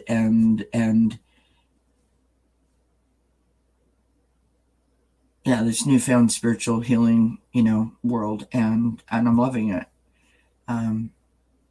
Sort of allowing it just to sort of, see where I go, see where, where I find myself, and just giving myself some time. And, eventually I'm going to have to make a decision of whether I need to go back to work or whether I can make this, do what it needs to do for me. We'll see, right? I'm trying not to rush it, trying to enjoy it. But at the same time, I am conscious of the fact that, the clock is ticking and I can't just sit here and pretend like it's not real. Like in terms of like that I can just keep buying all these cards and just keep doing this. I have to be realistic, and my expectations need to be realistic, right? Because that's very reminiscent of something that I would do if my anxiety was high. Is sort of, live in that make-believe world where I don't have to deal with any actual real things, real responsibilities, or be accountable for anything. So I have to be very conscious of that I don't do that. I'm just sort of, allowing myself to chill out and enjoy this process of learning this and, see where it takes me.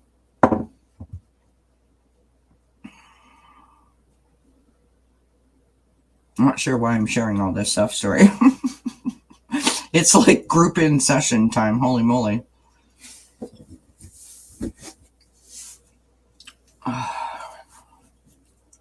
Okay, so I got like a 10-pound cat laying on my lap who is extremely warm. Now I'm hot.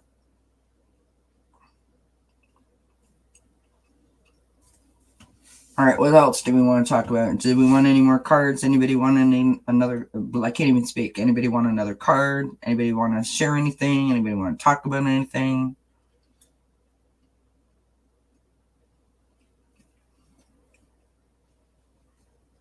Yeah, Mark's all upset because he went to his father's house to visit his dad because his dad is terminal. My husband went to visit his dad. He's on vacation this week. And he went to visit his dad. And so it was myself and the cats. And he's come home and now it's like Daddy doesn't exist. Quincy is all about Mommy. And so he's calling Quincy a traitor. Oh, thanks, Linda. I appreciate you.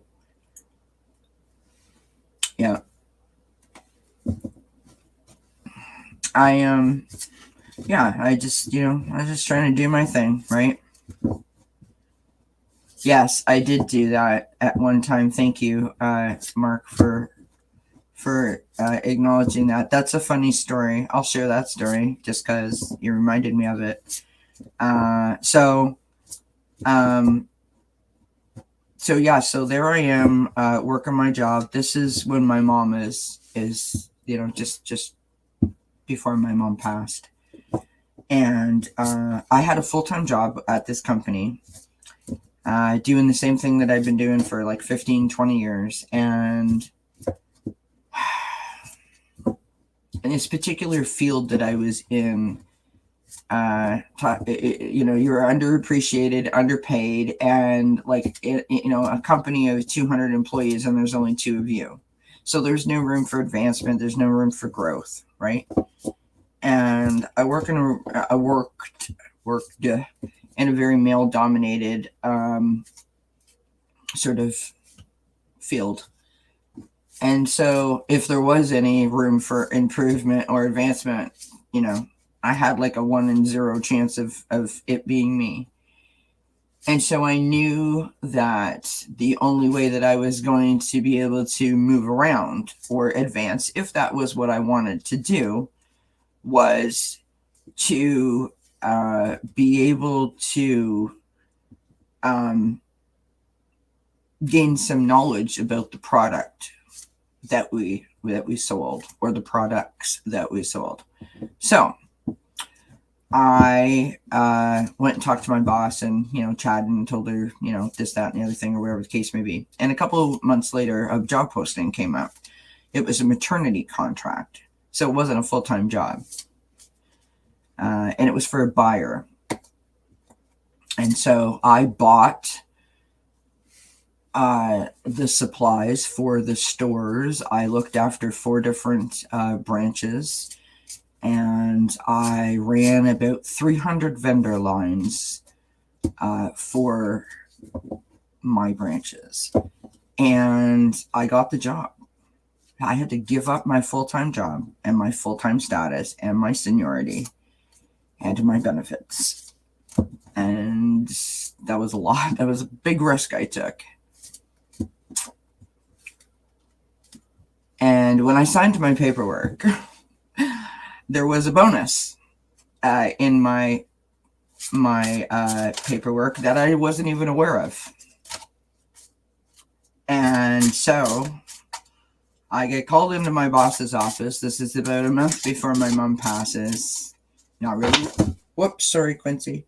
Dropped cards on his head. Sorry about that. I wasn't really even, I wasn't really present at work, to be honest. But anyways, I got called into the boss's office. I thought I was getting called in to be fired. And I was told about my bonus and how it was coming in 2 installments and, the amount. And I was like, wow, okay. And I walked out of that office and thought to myself, well, if I could get that kind of a bonus when I was not really with it, because my mind was other places, i.e. at the hospital with my mom for the last 2.5 years. Imagine what I could do if I was actually really present, concentrating. And anywho, so, we left there. I left work. I went home and I told, Mark, like, you're never going to believe this. It was $1,600 and some odd dollars that I got as my bonus. It's the highest bonus that I've ever received. And I was on top of the world. I mean, you would have thought I won the lottery. And the next thing I know, we're driving down the street in Mark's brand new car. And we go sideways down the highway. And then we take ourselves to the store because it had just snowed. There was just a little bit of snow on the road. And I'm like, you need snow tires. I mean, you can't drive around like that.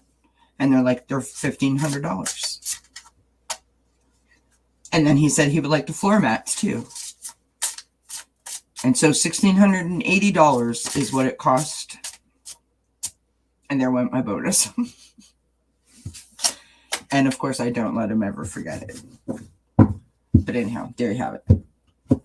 Yes, there is a PayPal in the description box. I put that in there.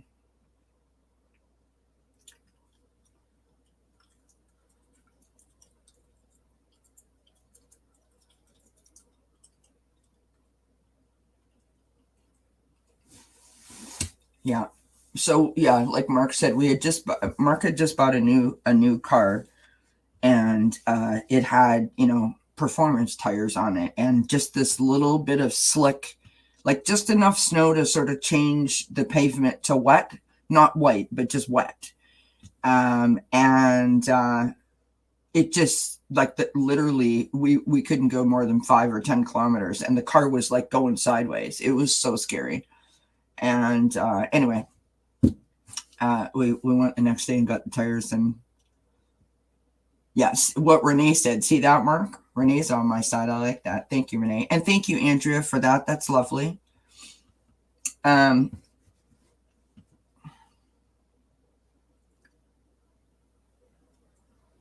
okay, Vivian. I will. I don't understand anything about PayPal. I'll have to look at that. So the email is dzncats for me chats, so CHATS, all one word, at gmail.com.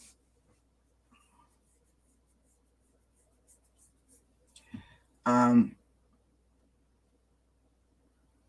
so there you have it. That's what I did.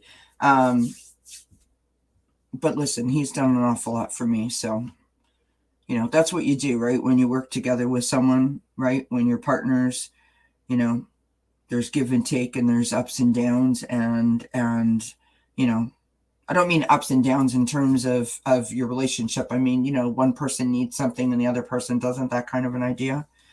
And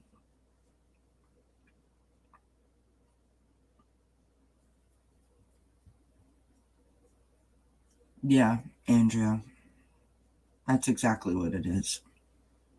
I'm very, very lucky. We are actually coming up to, what day is it? It's the 25th. We're pretty close, are we not, Mark? It's either the 26th or the 27th, somewhere in that range. I think it's the 27th actually, which will be 23 years. 23 years since our first date. 23 years ago, we went on our first date on February the 27th.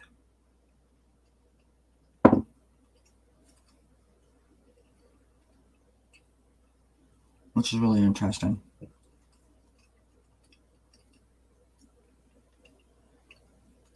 That's Mark, by the way. CCFBG Garage.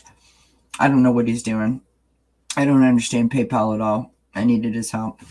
I hate being so old and not understanding technology, right? Like you could get like a 5-year-old off the street, they could tell you what you needed to do, but you can't figure it out.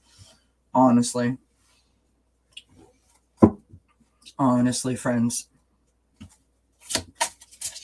I look like I have one eye smaller than the other. Why is that? Yeah, February 27th, 1998.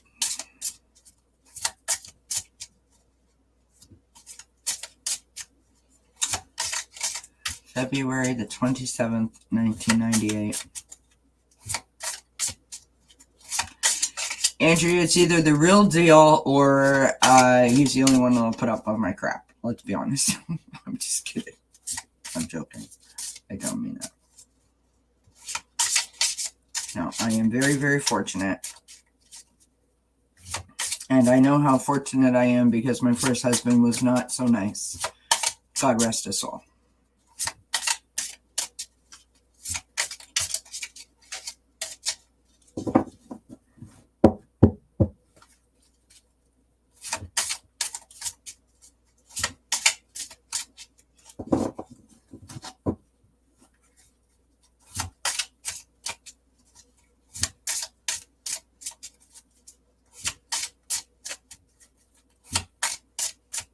Thanks, Vivian, for keeping us on track.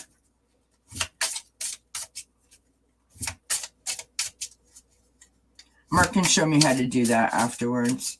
I actually, yeah, I don't think you have access to do that, Mark, so you have to show me after how to do it.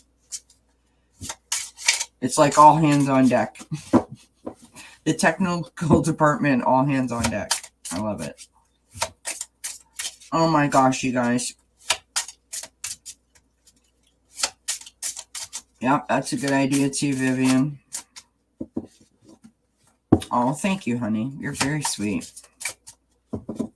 Well, we're not going to sit here and argue about who's luckier. I think we're both equally lucky for our own reasons.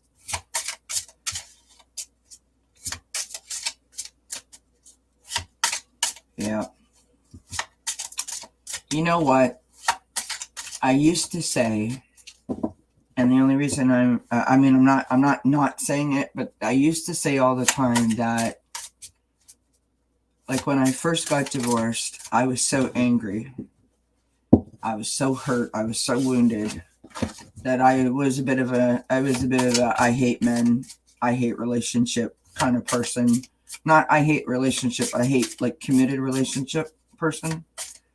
I was so scared that any man was going to mess me up and, hurt me further. My ex-husband was emotionally and mentally abusive. And,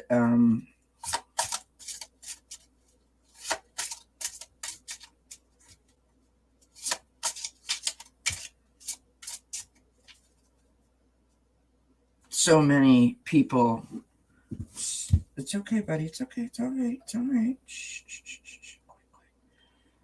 So many people in my life had to fight his the effects that I felt from him for years.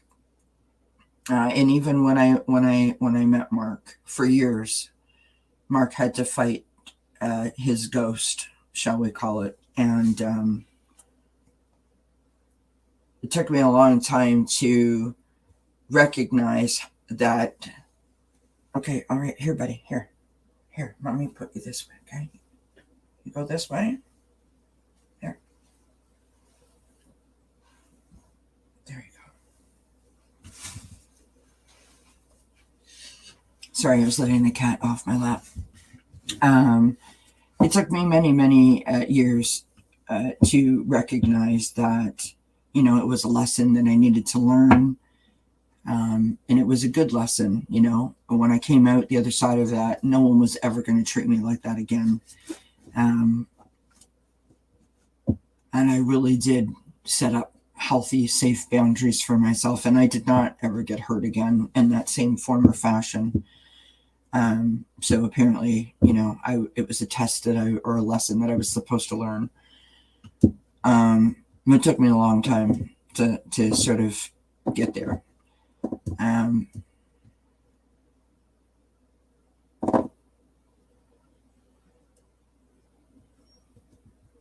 Mark and I, when we got married and we first bought our house, I'm not saying that we didn't have challenges, but our life together was so perfect.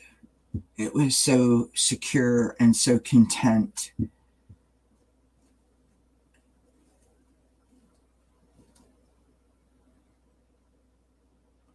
I realize how lucky, we both were to be in the positions that we were and to have that experience, because a lot of people don't have that. And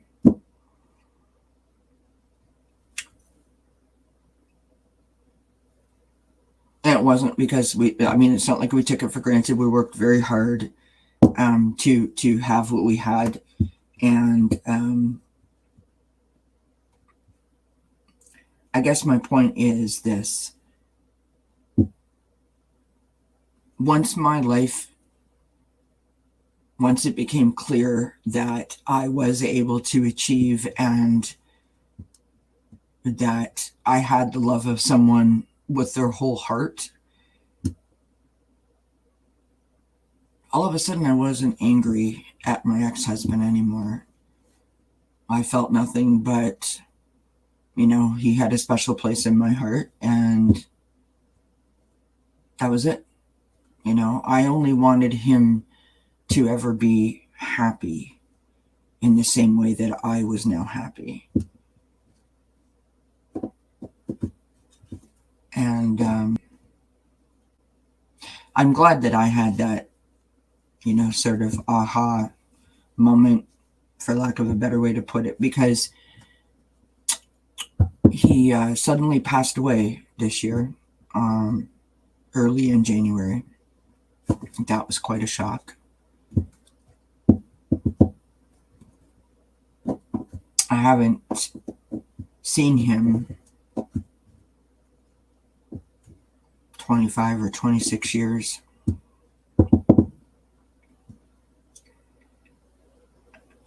And he died of a drug overdose, from everything that I understand. I didn't know him as that kind of a person. And so my point is, having him pass away so suddenly, he was 51 years old, not having seen him in such a long time, it made it somehow easier to process the shock of that passing and to process the unexpected feelings and emotions that came up, because, you know, I've never been through that situation before, so I didn't know what to expect in terms of how it would impact me or how it would feel. I think that if I was still carrying around all of that pain and that hurt and that sort of anger towards him, that it probably would have really messed me up. But because I, you know, forgave him a long time ago, it just made me feel better, if that makes sense. It made it easier for me to process that. Good night, Linda. Many blessings to you, my friend. Thank you so much for being here. Are you going to, Vivian, thank you so much for being here, my love. Many blessings to you. Sweet dreams, of course, to both you and Linda. Yeah, so the moral to my story is that, you know, I say that, you know, my ex-husband wasn't that nice to me, and somehow it's funny because this is probably the first time that I've spoken about him since his passing. And somehow that feels wrong to say that about him now that he's gone. I don't know. All of what you experienced brought you to today. We get periods of grace, times to process and heal on a soul journey, right? Yeah.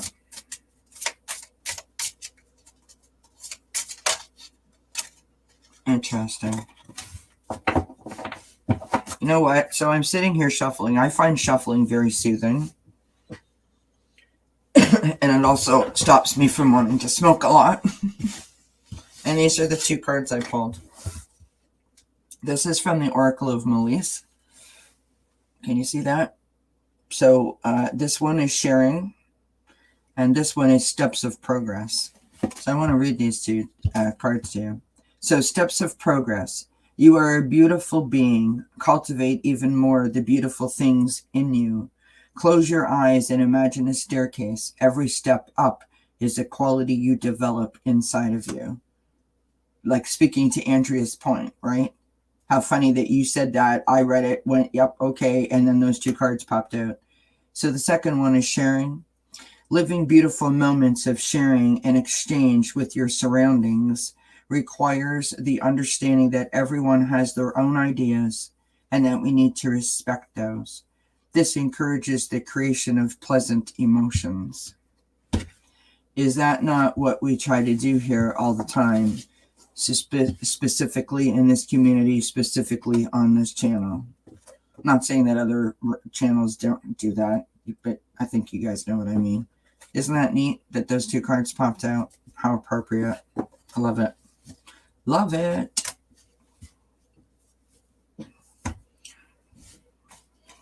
All right, I need a cigarette. Whoops. Do you guys want another card, or you want to talk about anything else?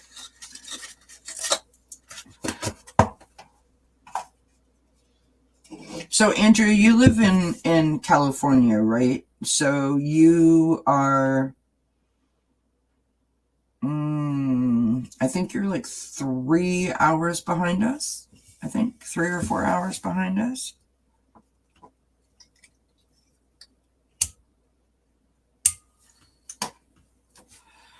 So it's 12:45 a.m. here is where I was going with that. And what about you, Renee? Like what are you in? What time zone are you in, love?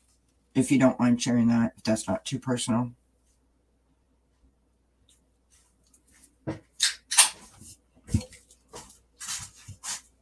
Thank you, honey. Right out of the freezer. Nice. Oh, here. Just exchange the straw because they're still popping there. I haven't drank it. Thank you. My husband just bought me a frozen pop right out of the freezer, obviously. Love it. Because he just came back from the store, so it wasn't completely cool yet. Oh, nice.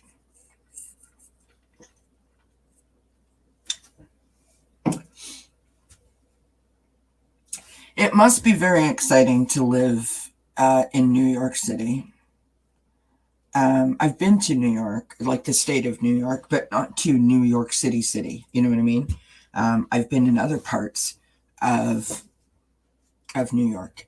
I've always wanted to go to New York City. It just looks like such a fascinating kind of place, you know, where you could sort of sit back and people watch and find the most interesting and amazing sights and sounds. You know what I mean? Like totally totally heighten all your senses, if you know what I mean. My heart and soul is smiling. You're so sweet, Andrea. And I've been to California, Andrea. My father took us on a trip. So we drove from Canada through like 18 states, counting some twice, you know, going up, you know, going through the top, coming back through the middle, that kind of thing. And we went to Santa Barbara, Sacramento, San Francisco, Marina del Rey, Hollywood, obviously, and we went to the Pebble Beach golf course and that park thing that they have there. And it was just, we had such fun. We had such fun. It was lovely. Thoroughly enjoyed my time in California. Renee says, it is when it's not a pandemic. I've mostly been in the house the last 2 years, but I have had a lot of exciting times. Oh, cool. From New Orleans originally. Interesting. Moved to New York in 2005. Cool.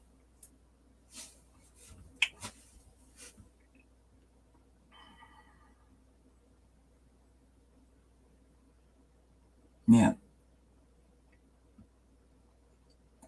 I have to be honest, like, you know, I mean, I realize that not every place in New York is like Madison Avenue kind of idea or like Times Square, right? But or Central Park. But in my mind, that's what it's like. And I would love to be there, but I don't know that I could live in that kind of like right there, right in the heart of it. But there are some beautiful places in the state of New York that I have visited and thoroughly enjoyed my time there. My sister and I twirled baton. I've told people that on the channel many times. And we used to go to a baton camp. And for the life of me, I can't remember where it is, but it was somewhere in the state of New York. You know, like sort of out in sort of like a country kind of area. It was a camp setting. It was beautiful.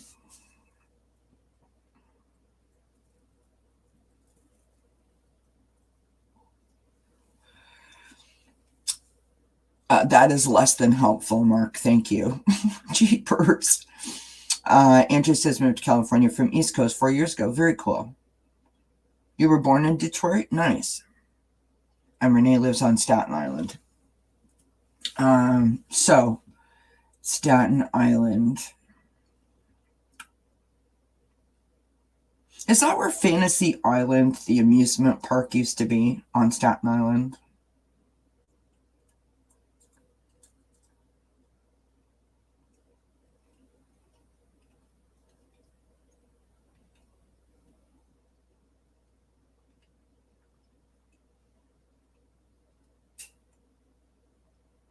We used to go there when we were children. My parents would take us there about, you know, maybe once or maybe even twice during the summertime, like on summer vacation.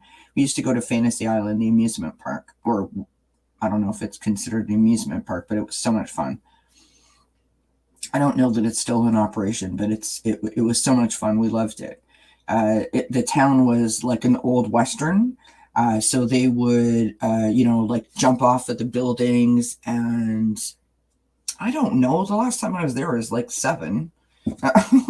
So but yeah, they would like jump off of buildings and have, like cops and robbers and cowboys shoot them up kind of thing. And you could get your wanted poster posted up, and the sheriff would come and arrest you, and the stagecoach would come through. Like, it was just really cool. It was a whole theme, and they used to have like rides and so forth. It was quite fun.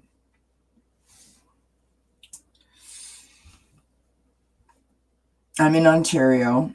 I am about, what are we, like 2.5, 3 hours north of Toronto.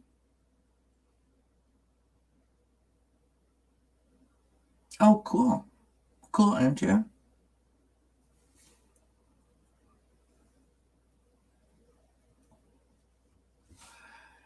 Um,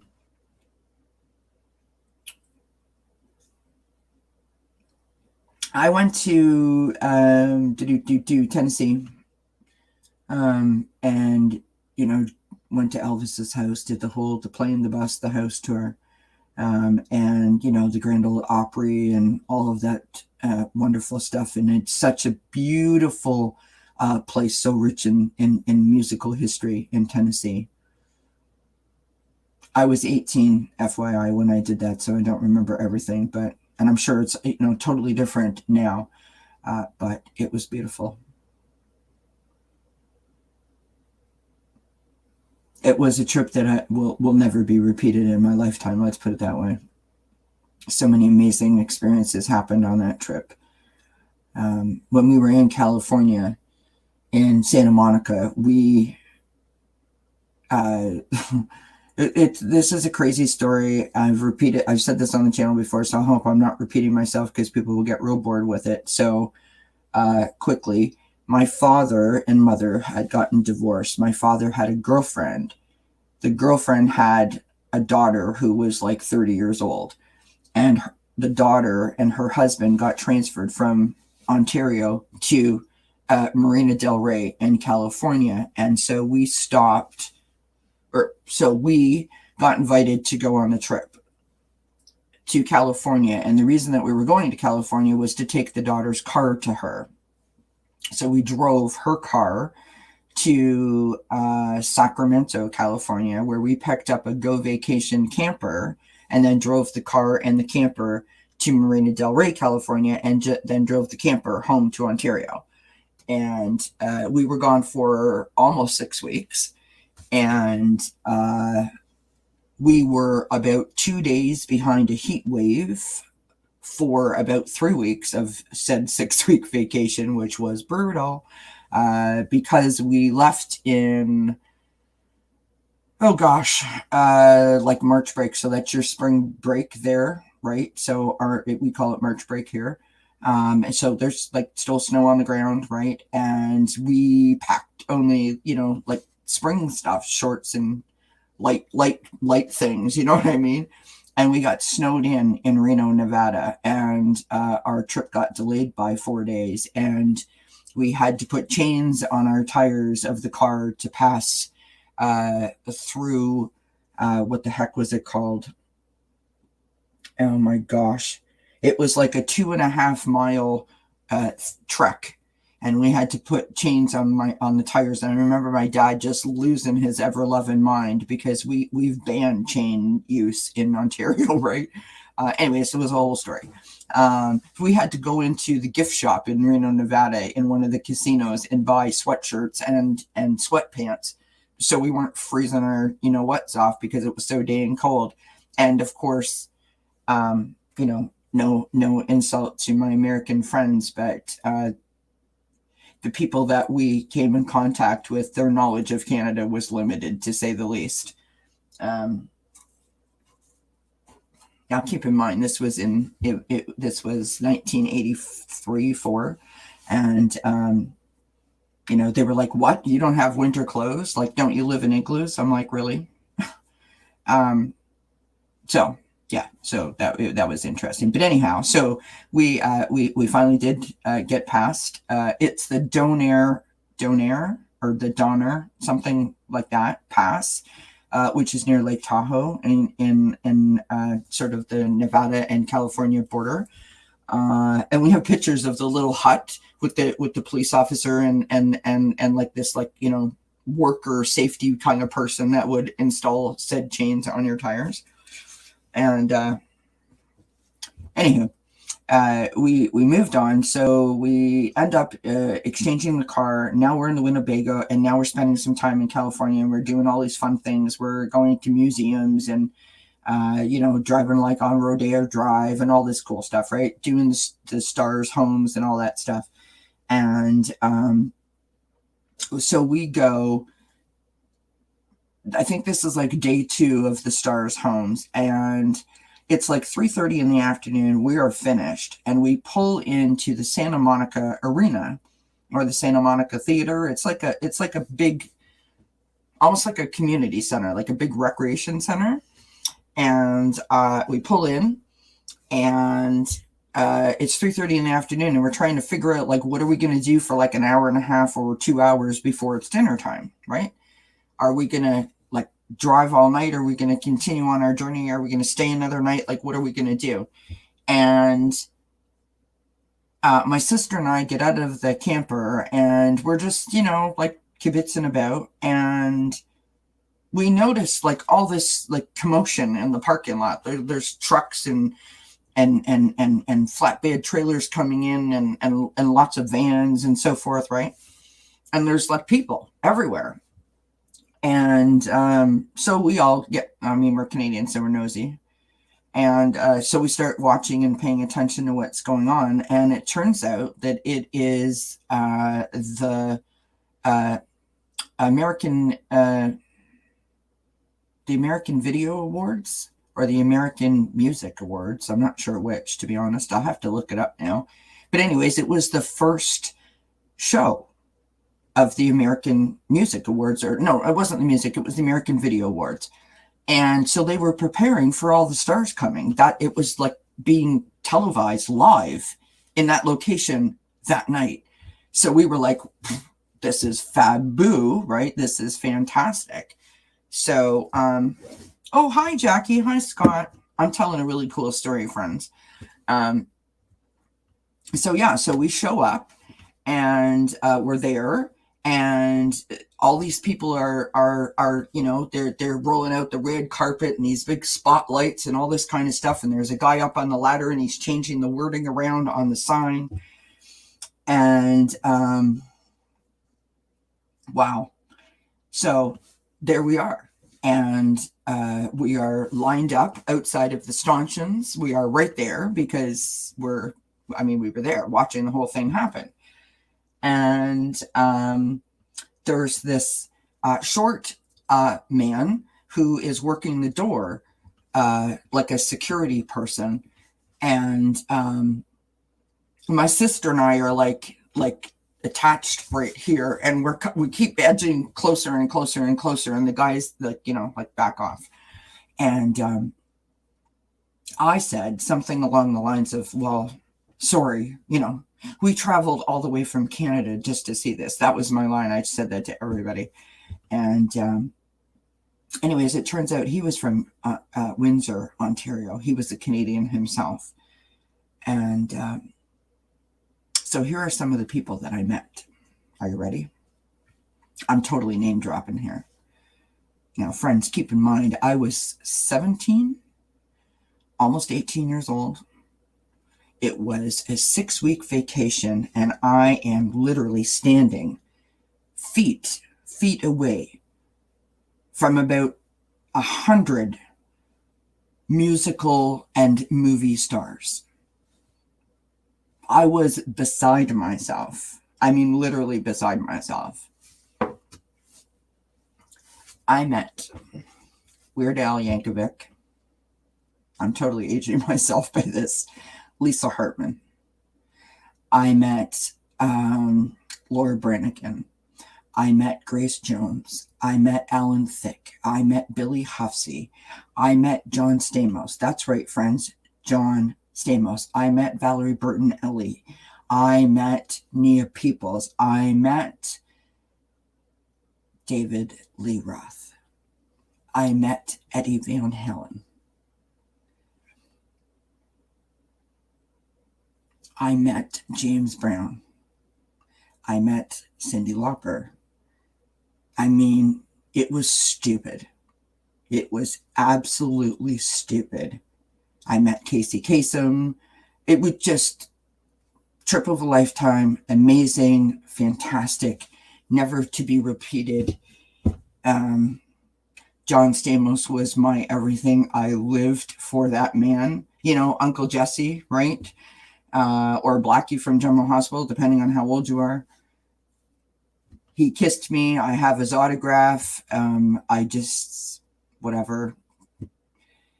He was the only man that was on my walls in my bedroom, and every person that I went out with had to, in my mind's eye, looked like him, right? Anyways, the little gentleman from Windsor, the security guard, let us in to watch the taping of, or the filming of, that video awards, and I was up there in the audience, which was stupid cool. And then we come out of there, and we are like, 17 feet tall, thinking like, that's it, we have arrived, we're famous by association kind of thing. And we get back into the go vacation camper thing, and we're just trying to come down off of that moment, right? And there's a whole bunch of commotion going on, and they had said something about like an after party, but I mean, at that point we weren't listening to anything. We were just like, oh my God, oh my God, oh my God, right? Like, no one's ever going to believe this. And so anywho, they are going to an after party that is on the street behind the Santa Monica Theater, which is a place just like Laverne and Shirley, which, FYI, we don't have these here in Canada. I didn't even know that these things were real, but apparently they are. And this is a pizza place that has a bowling alley in it with a bar on the top. So it's like 3 levels. And in the parking lot transition because we were in the parking lot, and we went through the parking lot to go out the other side of the parking lot to park on the street that the pizza bowl thing was on the opposite side of the street. Is when we met James Brown. I mean, my father just about near died right on this spot. I mean, James Brown was his guy from his era. And James Brown was so awesome. He was just, I mean, my God, he was electrifying. He was just an amazing, I mean, it would be like the equivalent of us meeting Prince, right? He was just amazing. Anyway, so we sat in the camper on the street watching all of the stars coming out of the parking lot and going into this place with their security guards and the police officers and, the other security guards, and, just sitting there. And so at some point my father got out of the camper van, and I was sitting in the driver's seat. Now, for those of you that are old enough, do you remember who Billy Huffsey is? Do you remember the show Fame? Billy Huffsey was the tall drink of water. He was like 6'2", 6'3", had dark brown, or sort of like my color, brown hair that was like to about here. He was like such a tall drink of water. He then moved on to be in a soap opera, but he originally was part of the TV program Fame, along with Nia Peoples and Debbie Allen, of course. And so there I am sitting in the driver's seat of the Winnebago, and I'm doing this, looking out the driver's window, staring at all this action. And as most campers have big side windows, or side mirrors, sorry. He's coming in front of the camper van to cross the street, and there's a car coming this way. And I yell out the window, "Be careful!" or whatever. I said something along those lines. I saved his life. I saved his life. And he appreciated it, friends. I was like, oh my God, are you all right? And he was like, thank you so much. And he got us in across the street. And of course, that little security guard from Windsor, Ontario, who was working the door at the theater, was now at the after party. And Billy Huffsey said to my dad, myself, and my sister, let's go. And walked over there and told the little security guard, and he just laughed at us because he was like, you guys are hysterical. I mean, we were the only normal people there. There was no other people. It was us and them. Like us and all these stars. It was nuts, you guys. It wasn't right at all. I have no idea how, why, whatever. It just happened. It is a thing. And so I am now standing in this pizza bowl at 17 and 3/4 years of age going like, what the hell is this? Like, I mean, at that point, like that's when it hit me. That's when it was real. That's when it was legit. My father is standing there with his arm around David Lee Roth. David Lee Roth has got his gold lame Just a Gigolo jacket on. And I'm like, what is happening? No one is ever going to believe this. Anyway, we have a picture. Well, we don't have the picture. So my sister and I are on the bowling alley floor, like on top of the lanes with Nia Peoples and Billy Huffsey. And I cannot remember the other man's name, like his actual name, but he played Jesse. He was a Spanish actor, and he was gorgeous, like the most beautiful hair. And anyway, I don't remember his real name, but his character's name was Jesse. And the three of them were, so Billy Huffsey was on one knee, and Jesse was on the other knee, and Nia Peoples, myself, and my sister were all kind of like hovering over the back of them. And my dad went to take a shot. No more film. We ran out of film. At that point, I wanted to divorce my father. You know what I mean? Like, I was so angry at him. I never wanted to speak to him again because he ran out of film. Anyway, the point of the story is that I'm not going to lie about this. We took everything that we could get our hands on, right? We took stuff off the wall, napkins, my sister, you know what I mean? We were taking like everything. I mean, we were so silly about it. It was the most magical, amazing experience ever. And for years and years and years and years and years. Yes, Emilio on Days of Our Lives. Yes, that's who Billy Huffsey is.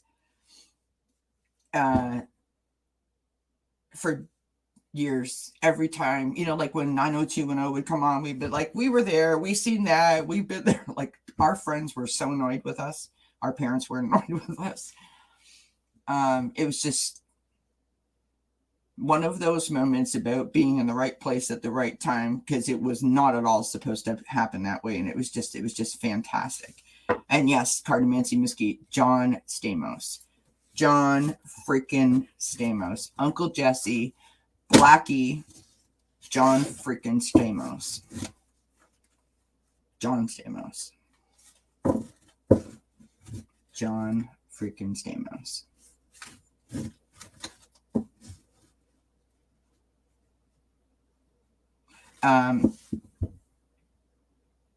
What's the guy's name?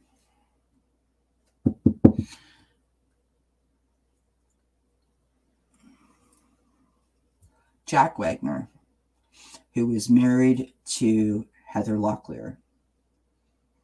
Before he was married to Heather Locklear, used to also star on General Hospital, and he wrote a song. And the lady who used to play his girlfriend on General Hospital was who John Stamos was dating. But John Stamos, at the time, was cozying up to the Beach Boys. Of course, I didn't know that then. I know this now. But he was cozying up to the Beach Boys, and that's why he was there. We also met REO Speedwagon. It's just like stupid trip. Anyways, that's my story. I've done a whole lot of name dropping there.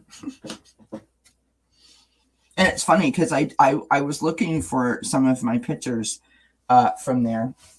And so here is the funny story about that. You remember when I said that my father ran out of film? Sorry, my husband gave me a pop that was in the freezer and it's leaking all over the place here.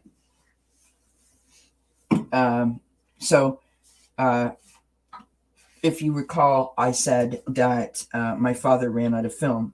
Well, it turns out that in our kibitzing about and rushing around to try to, capture all these great moments, that my father did something to the camera and he changed the shutter speed on it, or so the story goes. And so most of the pictures are like my dad's picture with him and David Lee Roth is my father in full view, and David Lee Roth has like a line down the middle of him, so you can only see half of him in the picture, but if you look close, of course, you can see the other half of him.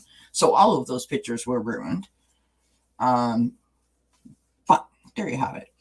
And sadly, my sister and I have very few of those photographs because that's a whole other story. When my father died, I'm still waiting for my stepmother to acknowledge 9 years later that my father actually died. So I didn't get anything from my dad, neither did my sister. So we don't have any of his, any of the things that he had. And he took all the pictures. We didn't have a camera, so. But I do have some. Yeah, it was the most amazing trip ever. All I need. Yes, absolutely, Scott. Yeah. Oh, thank you, Andrea. That's very kind of you to say. I appreciate that. Yeah. It was a fun trip. I tell you, friends, it was a fun trip.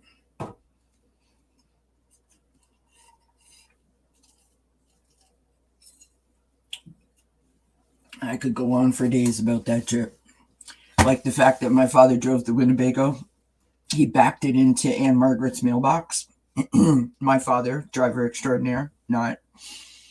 And the whole, it was like a sardine can. It just grabbed a hold of a piece of the metal on the camper and just rolled it right up like a sardine can. It was hysterical. My father went to Engelbert Humperdinck's house. And Engelbert Humperdinck at the time had a street. So his house was sort of like on a corner, if you will, and one street was his own, like it was named Humperdinck or something like that. And my dad was trying to pay the gardener to go through the garbage of Engelbert Humperdinck. You know what I mean?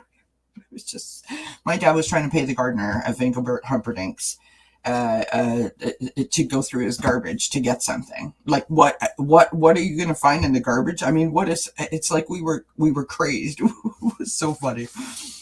Oh my God. We went to Rod Stewart's house, and we were sitting outside of Rod Stewart's house, and someone drove up and got let in, like the gates open and they went. And so my dad was, okay, I'm going to try it. So my dad gets out of the camper and goes across to the the little box and starts like talking them up. And I'm just like, okay, great. We're going to get in. Then what are we going to do? There's a gentleman by the name of Mac Davis. I don't know how many people know who he is, but back in the day, he was a really, really great singer, really famous. My father was a total fan. He had these huge, very thick, almost like barn-style doors that were a gate to his house, right? That covered like the whole driveway. And then, of course, like a fence around it. So you really couldn't see the grounds, just this imposing entrance. And we were laying on the ground trying to stick the camera underneath the gate, like the difference between the gate and like the driveway surface, snapping photos. I mean, we were insane. We were nuts. We weren't doing normal things. It's crazy. Yeah. It was so much fun. I remember that like it was yesterday. Tonight is a crazy show, Andrea, is what it is. Me telling you all my secrets. all my funny stuff. I got stories, friends. So one thing I've got lots of stories. You weren't far off. I don't know that I was brought here, to start my channel for a reason, but I got lots of good stories. I will tell you that. Yeah, we had such fun on that trip. We also went to Bob Hope's golf course on 17 Mile Drive. Is that what it's called, Andrea? 17 Mile Drive or 7 Mile Drive? 17 Mile Drive, where the Pebble Beach golf course is. That is such an amazing place. My God, that is amazing. Are you familiar with that, Andrea? Is it 7 Mile Drive or 17 Mile Drive?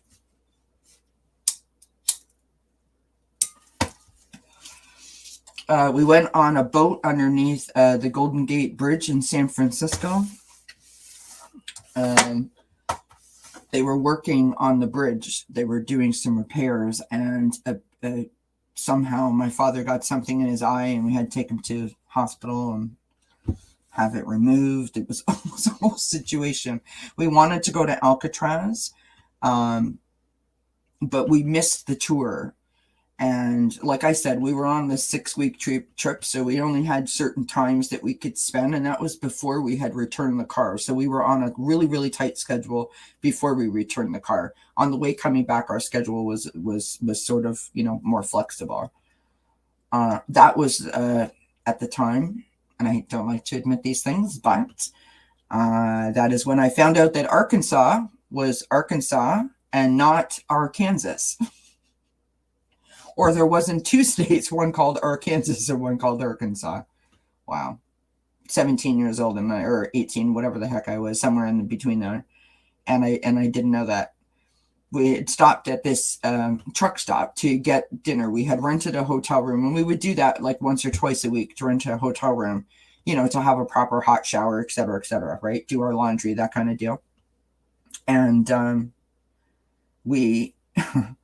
we went to the truck diner thing to get dinner, my father and I, and so we were waiting around the gift shop for our dinner to be made, and there was this whole wall of spoons, right? And back in the day, my mom and my grandmother both collected spoons, and so I'm looking at all of the spoons and thinking, wouldn't that be nice to buy my mom and my Nana a spoon? And oh, thank you, Andrea. Oh, that's so sweet. Thank you. I love my daddy. So there we are looking at all these spoons, right? And I'm like, that's interesting. And then I look at this one and I'm like, what does that say? So my dad comes out of the washroom and I'm like, Daddy, I can't believe I'm telling you guys this. I'm like, Daddy, I'm like, this spoon here, where's that? And he looks at me and he's like, are you serious? And I'm like, what? That moment when your parents realize that you really are a doofus? Oh, so my dad looks at me and he's like, are you serious? And I'm like, well, yeah, where is it? Like, can we go there? Is it close? And he's like, that's where we are. It's Arkansas. And I'm like, it's Arkansas? That's how you spell Arkansas? So I literally stood there and I'm like, Arkansas is what I thought it said. Anyway, I don't know why that cracks me up, but I think of that story often. I remember going to a place called Wendover,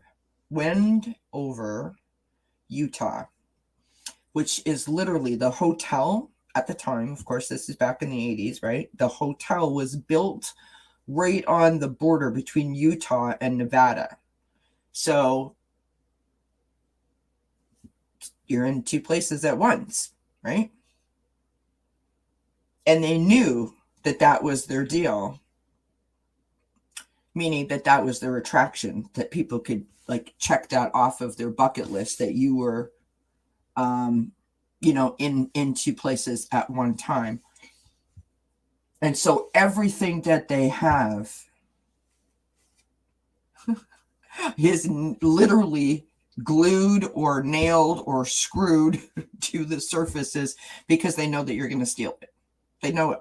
So like the ashtray, like it's got 2 screws in it, right?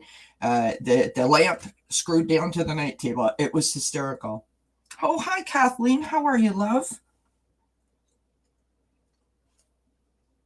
It's so nice that you popped in. Thank you, my friend.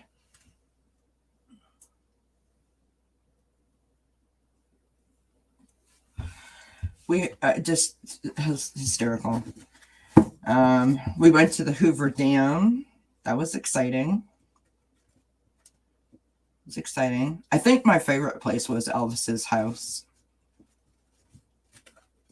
It was such a joy to watch my dad have so much fun at Elvis's house. My dad was like reliving his childhood. You know what I mean? It was beautiful. I just caught the tail end of what you said. Before shutdown, I was working with a traveling gospel singing group as interpreter. Our last show was Pebble Beach. That is such a cool place, Andrea.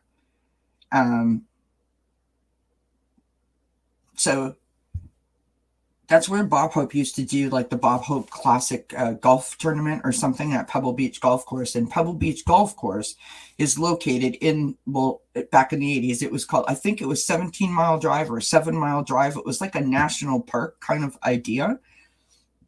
And everywhere that you went was a different kind of theme. So you had like Seal Island or something like that. And you would drive up to the spot and you would look out over the water, and there was these giant, like, protruding sort of mounds or masses of land, and they were just covered with, like, sea lions. They were like, arr, arr, arr. I mean, like, you could hear it for miles. Another one was, like, Crab Lane, kind of, I mean, these are not the actual names. This is just me trying to explain it.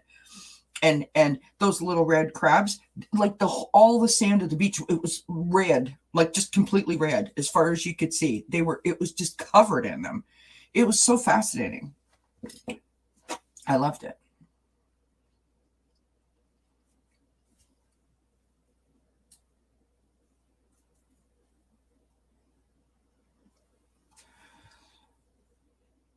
Yeah, I absolutely loved that. That was really, really fun. That was a great trip. And when I was younger, my parents, we left Ontario, we moved to Alberta. And so we drove to British Columbia in our station wagon with our brand new 8-track that we bought. We bought 2 at the Canadian Tire at the Four Corners in the city where I lived. And we listened to Ray Conniff, I'm the Happiest Girl in the Whole USA, and Kermit the Frog's 8-track, It's Not Easy Being Green, the whole way to Alberta. It's 4,000 some odd miles, friends, from Ontario to Alberta. That's a whole lot of It's Not Easy Being Green. And I'm the Happiest Girl in the Whole USA. May I just make that statement right now? We had our puppy, who we didn't know was pregnant, in the back of the station wagon, who had puppies on the way to Alberta. So that was fun. We sold everything that we owned, and we had our camper, our little like 24-foot camper, and we just drove out there. We had bought a house and we were waiting for the house to be finished, so we camped all the way there. And it was a lovely way to see, so many beautiful parts of the country that I'm blessed to live in. It was just gorgeous. We got to camp in Banff National Park, and we went to British Columbia. We went up the side of a mountain in a gondola at Lake Louise in Banff National Park. We went in the hot springs there. Drove up the side of many a mountain.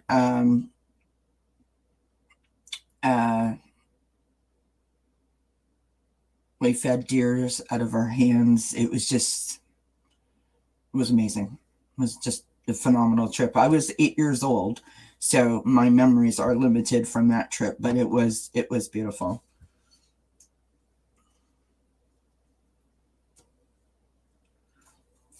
It was a beautiful trip. Oh, yes, Andrea, I would imagine that you would have been. So I've told many people here that I used to be a baton twirler, right? And when I say that I was a baton twirler, I was a world champion in 1979. So I kind of feel some sort of way about it, in terms of a lot of people don't understand when I say that I was a baton twirler, that I was that kind of a baton twirler, right? I didn't just twirl a baton when I was 5. I started when I was 4, and I finished when I was 22. In 1979, I traveled with my senior corps, which there was 104 of us, I believe, to the University of Notre Dame in South Bend, Indiana, and we won the World Championships. The color guard did. Our corps came in 2nd overall, but I had the distinct privilege at the tender age of 14 of being part of what they called the National Guard for the Senior Corps, and my job was to hold the Canadian flag. So I held the Canadian flag at the University of Notre Dame on the floor underneath the Fighting Irish sign, representing my corps, representing my home, where I lived, and my country. And I got my gold medal, and then I came home, and we, all the members of the color guard, because we won first place, received a civic award from the town that we lived in for representing our town, which was very cool. It was a very, very, very cool moment. And because of that civic award, we were then invited to go and do the halftime show for the Toronto Argonauts, which was our football team, at the stadium, which is an outdoor stadium. There was 48,756 people in attendance. They put it up on a jumbotron, and we went out on that field, and we just gave them as like everything we had. It was, I'm totally shaking telling you that story. I was like the biggest goosebumps ever. It was the most amazing experience of my lifetime. Never in my wildest dreams did I ever think that would be something that I would ever have the opportunity to take part in. But it was just a phenomenal moment. So it was on TV, and like we had reporters, like taking pictures of us and stuff, which I don't want to sound like that was normal, but oftentimes we would have reporters taking pictures of us because we did very well in the corps that I belonged to. So it wasn't like I was a stranger to it, but that was exciting. That was cool. That was very, very cool. I used to have a lady fly in from New York once a month when I was somewhere between 14 and 15 to teach me in my solo. So I would compete as part of a corps, but then I would also compete by myself individually. And at that stage of the game, I was in it to win it. I wanted to be the best, right? And Canada used to be a part of the American Association of Baton Twirling, which, no offense to my American friends, but baton twirling in America is basically like cheerleading or being in a pageant. It's not at all that way here in Canada. And so once we separated ourselves from the American system and developed our own system in Canada, it became really tough. And so that's when I dove into it really, really hard. So I used to have this lady fly in from New York, which was, cost my parents and bloomin' fortune at the time.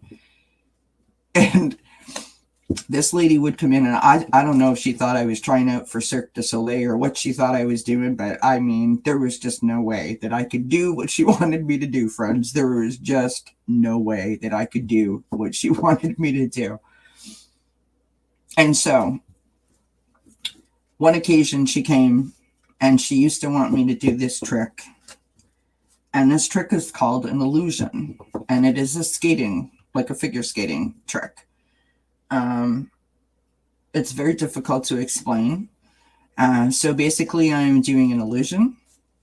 I am doing a spin, as we call it, or a spinner. And I am catching it backhanded. So here's what I do. I throw the baton up. I take my left foot and I step to the left. I start to turn my body to be in the reverse. So I'm not looking at you. I'm now facing this direction.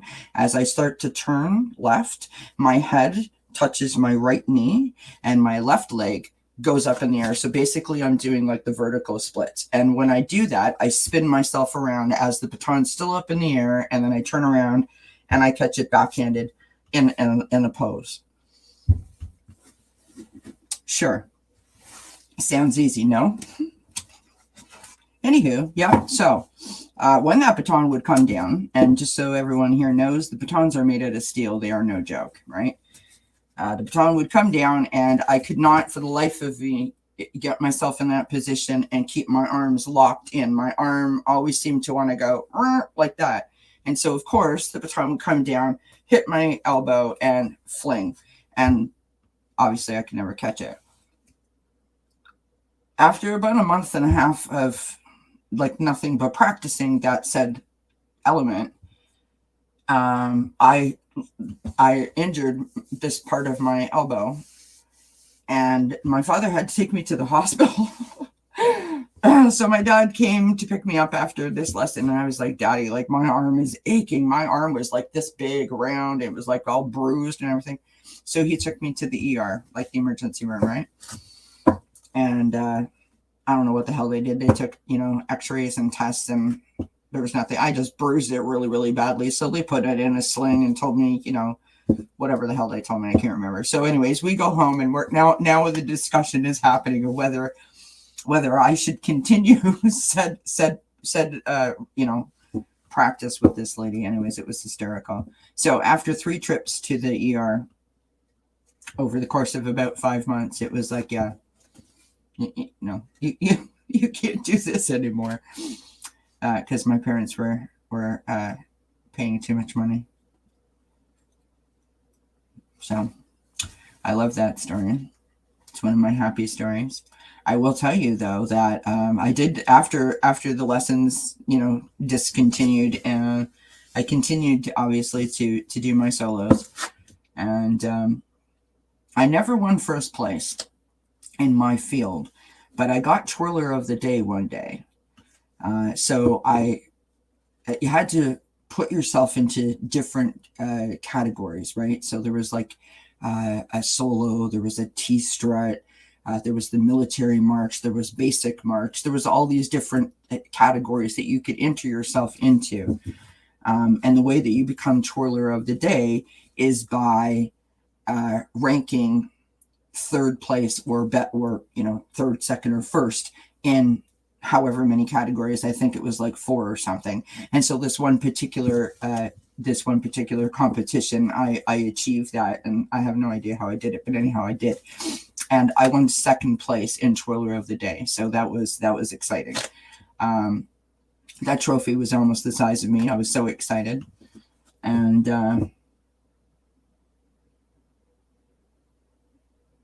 I will continue for just one more moment. 2 wonderful things came out of all of that baton twirling experience. When my sister was old enough to join, she joined. And I got to share that experience with my sister from the time that, I was about 9 until I finished at 22. And so it was lovely to be able to have that shared experience with her. And the second thing I want to say is when my mom passed and my anxiety developed, I phoned and asked for someone to speak to. I asked for help, and I got through my work, my employee assistance program here in Canada, and I got to speak to a therapist. And the therapist said to me, I want you to think of something that makes you happy. And I was like, okay. So I mentioned a few things, and she would say, well, why do they make you happy? And so I would say, why? And everything that I could think of, I had done with my mom. Like, I like to cook because I cooked with my mom. I like to shop because I used to go shopping with my mom. And so anything that I said, she told me, like, didn't really count. It had to be something for me alone, right? Something that, and I couldn't think of anything, which was very depressing and messed me up an awful lot, just as an FYI. Anyhow, so now I'm on a quest to find my happy. And it suddenly occurred to me, baton. Baton is what made me happy. It was my entire childhood. From the time I was 4 till I was 22, that's my entire childhood. So, I got onto Facebook, and I couldn't believe that we didn't have a group page or whatever you call it on Facebook. And so I started it. And I researched all through Facebook and found a bunch of members. And some of these members I don't even know because, of course, my baton group, was in existence long before I came along and long after I left. I created a group that's got, 100 plus members in it. And, some I know and some I've known since I was knee-high to a grasshopper. And some I only ever looked at as, my God, I want to be that person when I get there. I want to have that kind of talent. And some I was just in complete awe of. But the point I'm making is we were part of a collective. We were part of a group of like-minded individuals. And every single one of us knew exactly what the other person had experienced and felt in those moments of competition, right? We knew how much work was involved. We knew how much effort it was for us as well as our families. And so it was a beautiful thing. That group is still in existence. Meaning my baton twirling group is not in existence, but the group on Facebook that we started is, I have reconnected with people that I spent my childhood with, which is just amazing. And the reason why I bring that up is because it is the only time in my life, which was a significant point in my, like a significant chunk of my life, but I didn't realize it then. It was only after talking to my therapist and when she said about the happy that I started to process what it all meant. It's the only other time in my life that I have felt that kind of connection to people like I feel here within this community. So that's the reason why I mention it. And just in closing, I would like to say that twirling baton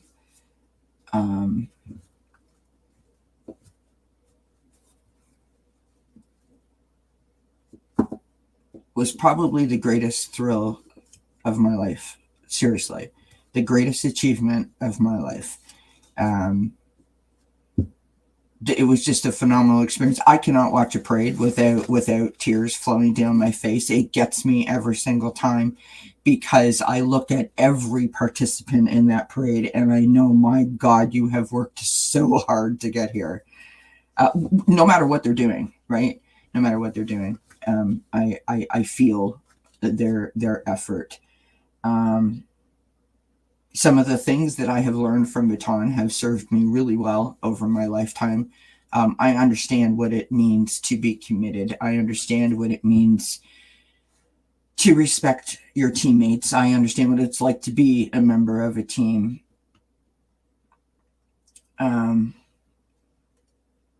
Good sportsmanship and all of that, and hard work. And I also, here's a skill that I have, which is so funny that I'm even mentioning this, but I was part of, my group was considered a military styled corps. And so we followed a very military like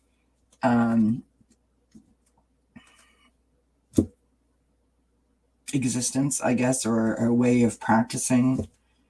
And I want you all to think about this for a minute. I'll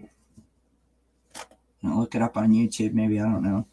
So when you watch a parade and there is any kind of band in it, I don't care what band it is, whether it be, the Scottish bagpipes or whatever, or high school band, whatever. There's a point where the band stops performing, right? And there is one drum beat. And that drum beat is called the street beat. And the street beat keeps everyone in step. And every time that drum hits, boom, their left foot is hitting the ground. Their left foot is the foot that keeps the timing, right? And that drum beat, or the street beat, as it's known in a parade, is the thing that keeps everyone in time, meaning the group in front of them and the group in front of that and the people behind them, right? And each band, that's why the bands are spread out the way that they are, because they keep everyone in time so that no one gets messed up. And you will notice, if you're standing there watching a parade, that the street beat happens, and then when the publicity, if there is publicity or any kind of TV or whatever, when that comes up, that's when everyone starts performing.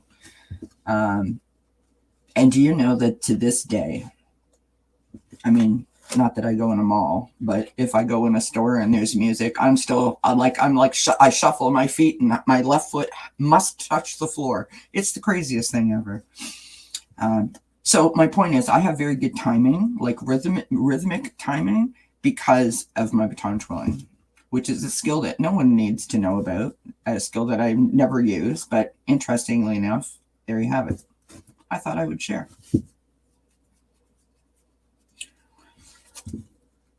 Oh, Andrea, it was the best time of my life, honestly, because it was so,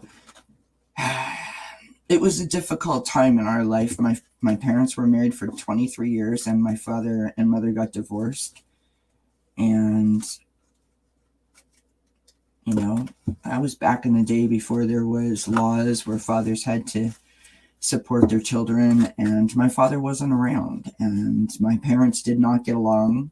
Was not a happy divorce, shall we call it. And the fact that he wanted us around him for 6 weeks was exciting enough.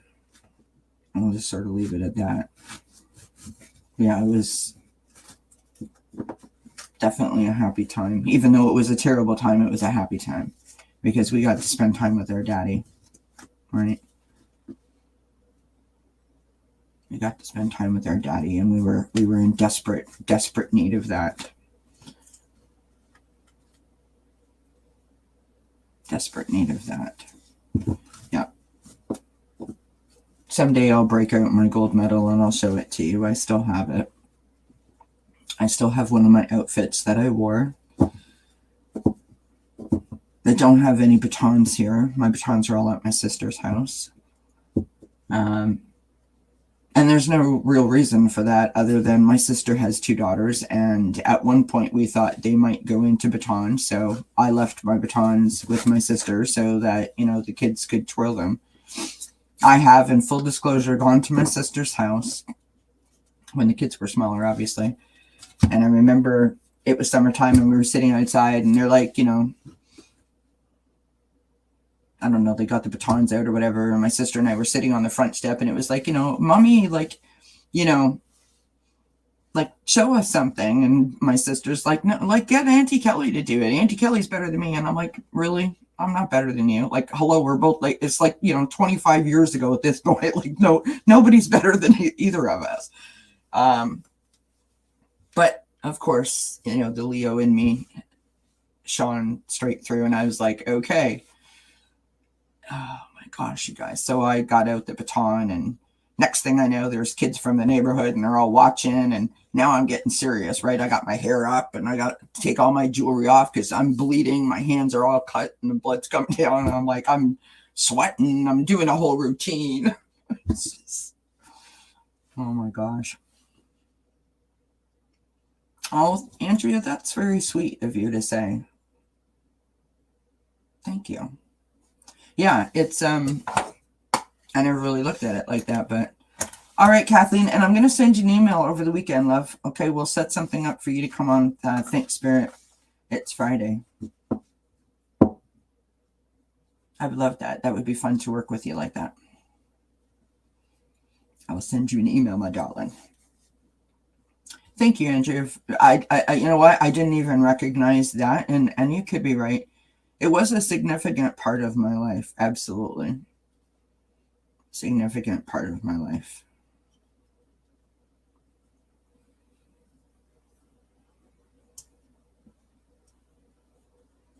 You know what's funny? So a girl that I twirled baton with, she was much younger than I am, so she was probably like in between, like my sister's, like where my sister was and where I was. So she was sort of in between those. So it's like we knew them because she had two other sisters, and one was the same age as me, and one was the same age as my actual sister. So the point that I'm making is we knew her, but we didn't like twirl with her. But I mean, she was always there. Do you know what I mean? We knew her for years. And she's on Facebook. And she has children, and her children are extremely active. And her daughter, I think, is like a gymnast. And so she went to a gymnastics competition with her daughter. And they were having some baton twirling competition across the street. And so she went across the street and started like snapping all these photos and put them up on Facebook. And this started like a whole thing, right? So we were all kibitzing about and talking about it. And I mean, I haven't twirled baton since I was 22. That's 34 years ago. I remember the songs. I remember some of the routines. Like I could actually, well, physically, I don't know that I could do it, but I could tell you what they were. And I'm not the only one.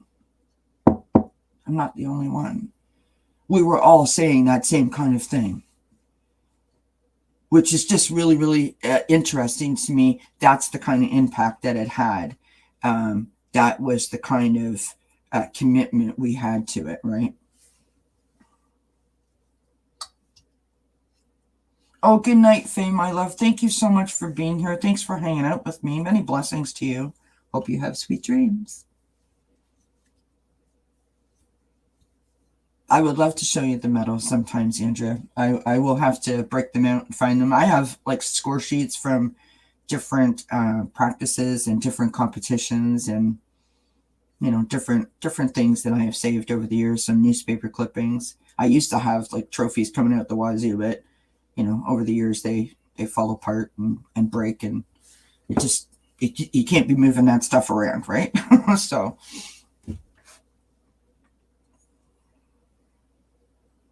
We used to, when I was in my senior course, so when I was getting ready to finish, our theme song, and so we had like a drum and keyboard section behind us. So when we twirled, there was twirlers, there was color guard, so people that operate the flags, the National Guard, which is the Canadian flag, or you know, your country flag, and then you have your provincial flag. There's someone that twirls a rifle and someone that holds a shield. They are part of the National Guard, which is a sort of division of the color guard. The color guard, you could have rifle twirlers as well as flag twirlers. And then we have the drum corps, and then we have the twirlers. So there's like 102, 104, sometimes 106 of us, depending on what year it was. And when we took the floor for competition, like I mean, it was a sight. Like it was a big presence, right? And the song that we started with is the theme song to Y&R, The Young and the Restless. It's called Nadia's Theme. And it is just the most breathtaking song. Seriously, like my hair is totally standing on end as I say that. it's breathtaking song to be heard live in person, being played on drums and keyboards in that kind of fashion.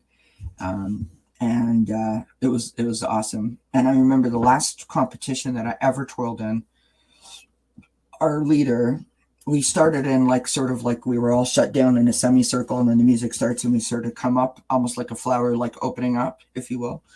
And our leader, her name was Mandy, and she said, "Give him hell, you guys." And off we went. It was just like, wow. I honestly, I could cry just thinking about it.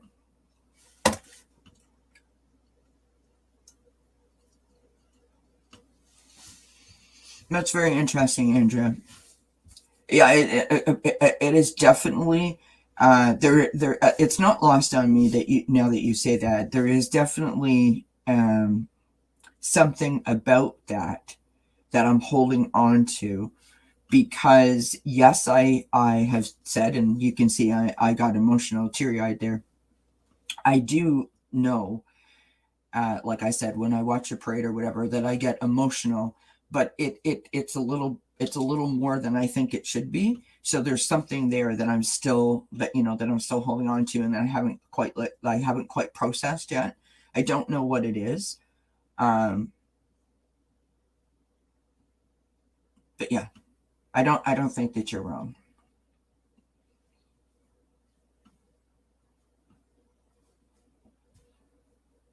I don't think that you're wrong with that. Yeah, there's definitely something to uncover there, is I guess my point, right? If I ever allowed myself to go, what's with all the friggin' trolls?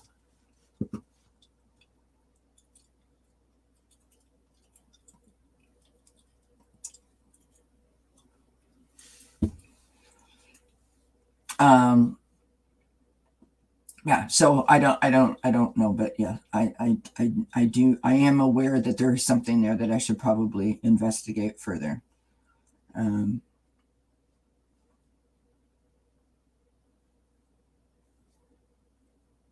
you know what's really unfortunate is that we were like my baton corps, and in the height of our day, we were so well known and so decorated in awards. And I don't mean me personally, I mean the corps, like other people, like when I was knee high to a grasshopper, the older people, right? It was just a very well known organization, and they did very well. They were always winning, competitions, and they were well respected in the field, right? And but we're talking like the 70s, and there was no movies, there's no videos, it's not up on YouTube where anyone can see it, which is really unfortunate. It would be amazing, if we could sit down and watch ourselves in that way. I'm sure I would be stunned, to watch us. um but yeah, it would have been cool to have that. This is a shamanic path, that kind of healing. Yeah.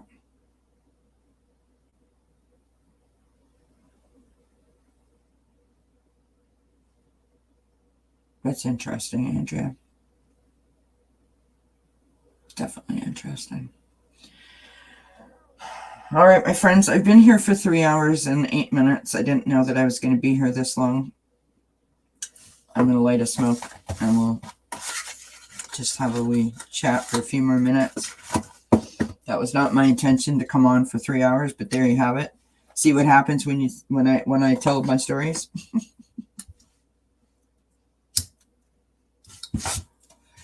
I have thoroughly enjoyed it, so thank you. Oh, that's interesting. Thank you, Andrea. No, I have thoroughly enjoyed being here. You guys are awesome, and I so appreciate you hanging out with me. I so appreciate it.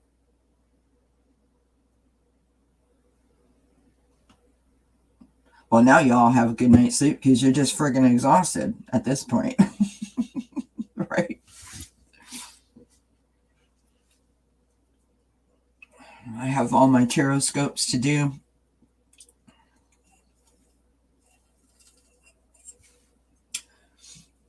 This weekend.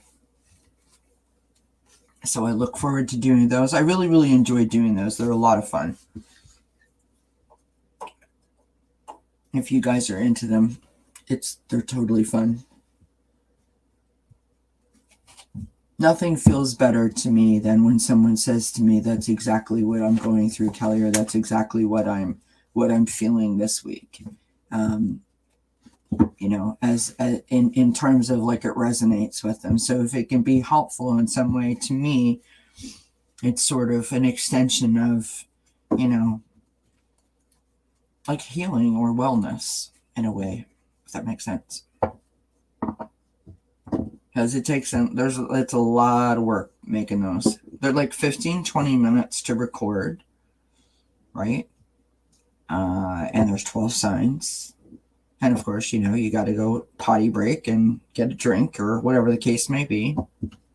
And then you got to upload them all, right? There's some behind the scenes stuff that you have to do. You got to edit. You got to make sure, like, you got to rename all the videos, you know.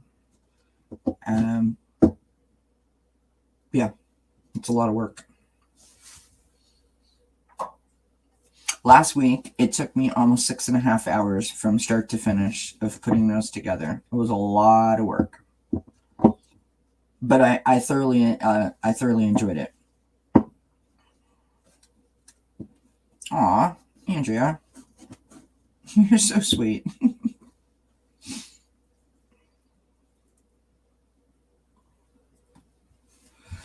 My heart is full too. Thank you, Andrea. I have a really, really cool story about baton that I will share real quick while I'm finishing up my smoke here. So when I was in college, we had to do, in my recreation class, we had to do a presentation on our favorite sport, or the sport that impacted our life in some way. And so, of course, what was I going to choose? So I chose baton. And I contacted the Baton Twirling Association here in Canada, and I asked if I could borrow 40 batons. And I went to college, and I did my presentation so I talked about, you know, as a baton twirler, it makes me really upset when people would say, like, oh, you play baton? It's like, it's not a musical instrument. There are no sounds that come out of it except for when it hits you and you scream. It's made out of steel with Indian rubber on the ends. When it hits you, you feel it. It breaks windows. It breaks lamps. Ask my parents, they know. And it also breaks bones. Stuff like that. So anyways, I did my presentation in front of the class, and then I took everyone to the outdoor courtyard that we had, which was just outside of our cafeteria, and I taught 40 people, 40 adults that were over, like, you know, some of them were in their 20s, how to twirl baton. Very cool. It was very cool. My teacher was like floored.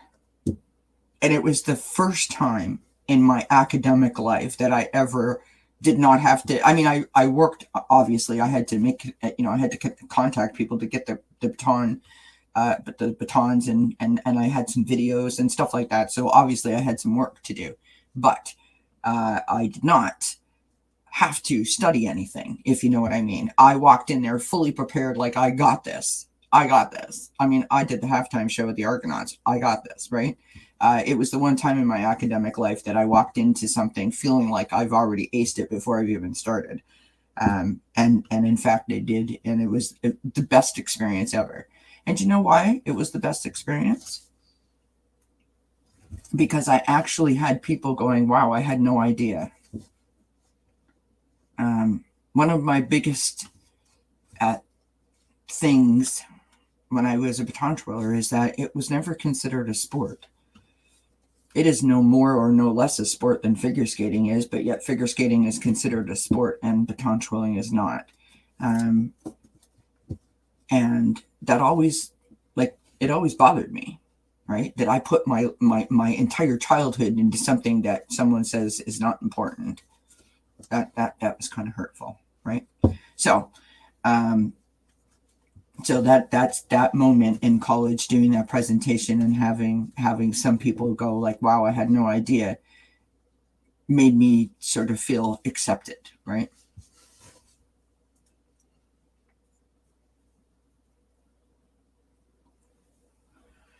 Or I guess really what I want to say is validated. It validated my experience. And what else?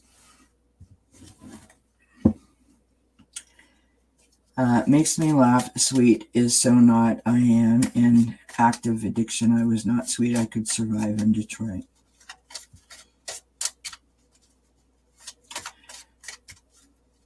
Well, here's what I think, Andrea. When I say that you are sweet, I mean that you are kind. You are kind with your words. You always, and I've said this to you many times, you always seem to know the exact thing that I need to hear when I don't even know that I need to hear it. And sometimes you are able to articulate that in such a way in the written form that like it totally gets me, right? It resonates with me. I understand it. I know it's meant for me. That is not a skill that a lot of people have. And that is why I tell you that you are sweet. Because you just seem to have this ability to reach me.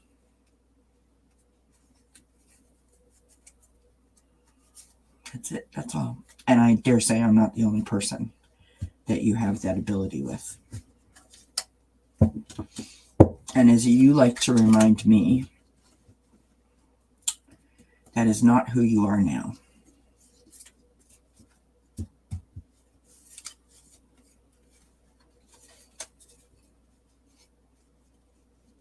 That is not who you are now.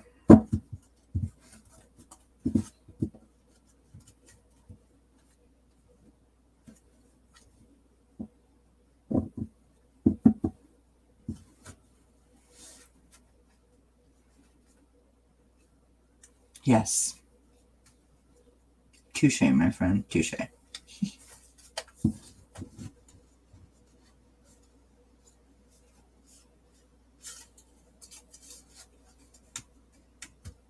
You know what I think is really interesting and why I think this community is so phenomenal? It's because of moments like this, right?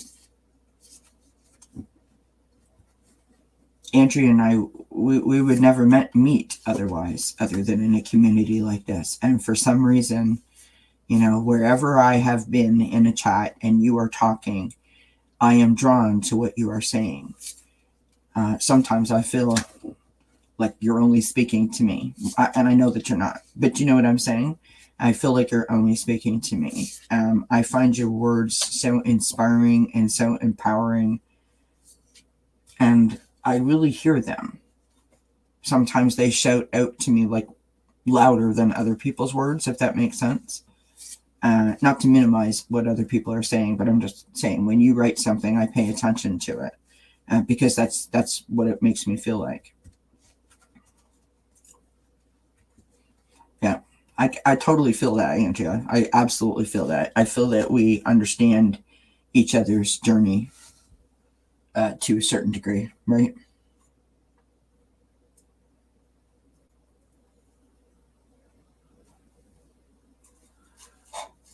I most definitely am, my friend. I'm definitely in process.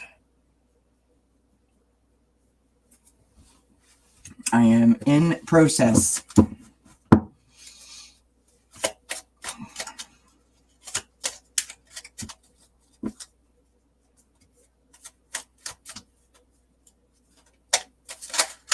I think that's really interesting because I am you and you are me.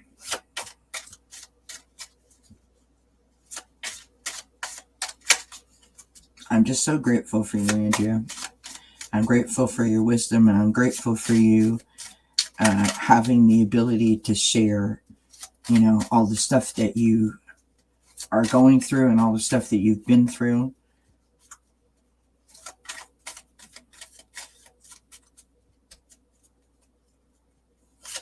I just look at you as such a like evolved, calm, learned person. Do you know what I mean? From all your experiences, right? I feel that you have had like 8 lifetimes worth of emotions and thoughts and feelings and experiences to this point in your life, and you share them so openly with everyone. It truly is a gift to allow yourself to be that open with others. And I dare say that you've helped so many. Oh, thank you, Angela.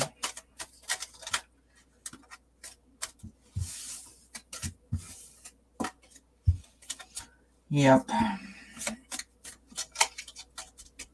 I'm very lucky. I'm very fortunate that I have, there's a few people that sort of like get me, that see me. Do you know what I mean?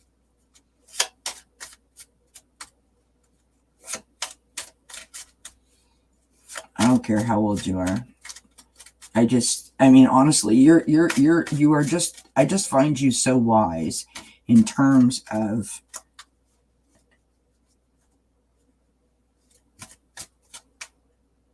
the experiences that you have had, right? Yep, absolutely. You've been at it a little bit longer.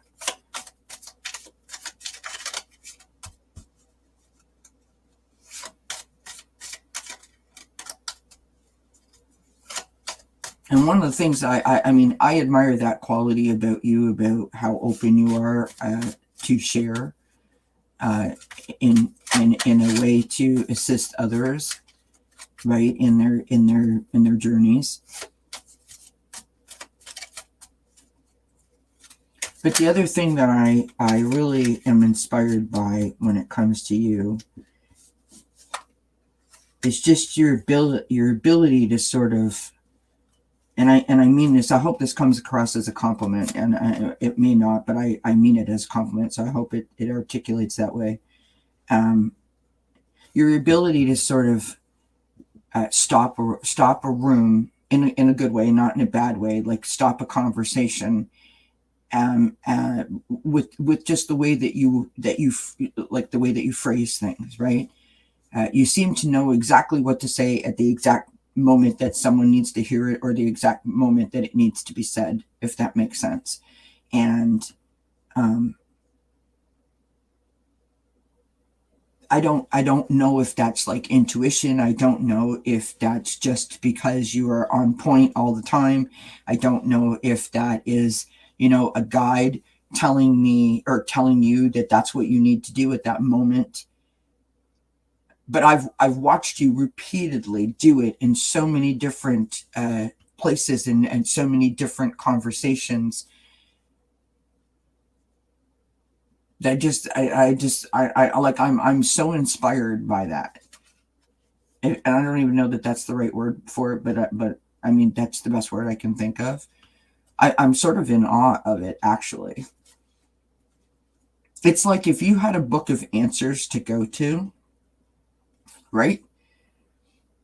That I'm asking a question and I can't find the answer, and then all of a sudden someone says, go to, the encyclopedia volume, 5, page 400, and it's halfway down the page.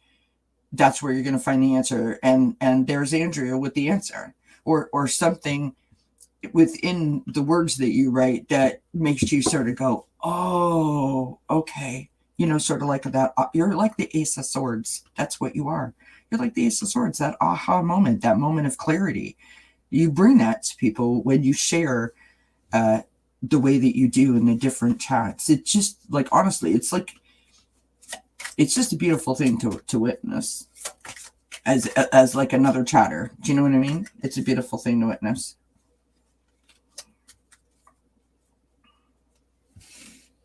Interesting.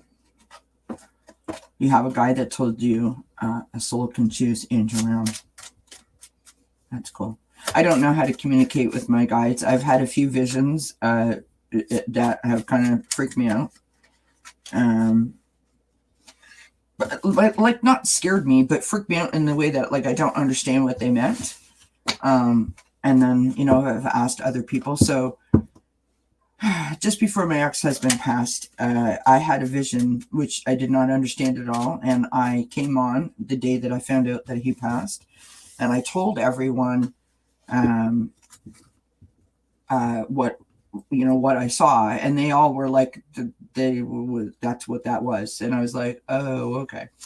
You know, and I forget, and I think that other people forget, like, this is all new to me. I don't understand this. So I feel like I'm sort of learning at warp speed, unintentionally. And so it may make perfect sense if I thought about it, but I'm not thinking about it. It's not in my comprehension level yet. Like I wouldn't think that's a message from spirit. That would not be the first thing that I would go to, or the first thing that I would think of.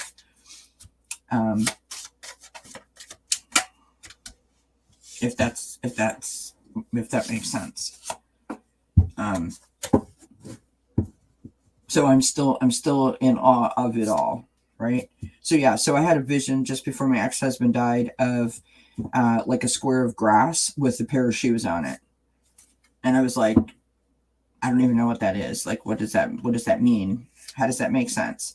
And a bunch of people in the chat were like, Kelly, that was telling you needed to ground yourself,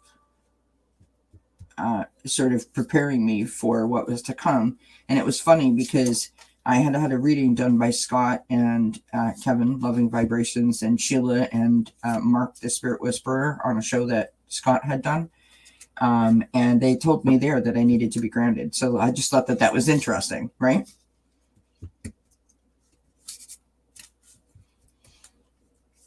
And then a couple of weeks ago, I had a vision, and this one threw me. I woke up in the middle of the night. I had to go to the washroom. So it's like 3 a.m. I'm like, one eye open, I'm like barely even focusing. And I see a man. Well, I think it's a man. It's someone, a person, in a suit of armor. But they've got like a tarot card. Some of the tarot cards have borders around them. So it was like a person that was moving, but they were a card. And I know that sounds weird. And there was a border around it that made it look like a tarot card. And so it was either the death card or it was a knight, right? Because it was wearing a suit of armor. And I was totally freaked out by that. And Johnny from Tarot's Apprentice was on with the Soul Sisters. And I went into the chat and I asked the question there. Like, what was the message behind that? Because I don't understand. And I was freaked out because my husband's father is, terminal, and it scared me for him. And anyways, Johnny told me what he told me, and then something happened, and then and then it all made sense, and then I knew what it meant, right? And then I had another vision shortly after that where I was standing outside of my old house. So before we moved to where we live current, I don't mean in this house, but before we lived here. So this is when my mother, just after my mother died, we moved. Let's put it that way. And I was standing outside that house looking up at the window to my old office, my old spot where I used to hang out all the time. And it was very detailed in terms of I seen the vent, I seen the siding color and the trim color. It was weird. It only lasted for a split second. I don't know what that means.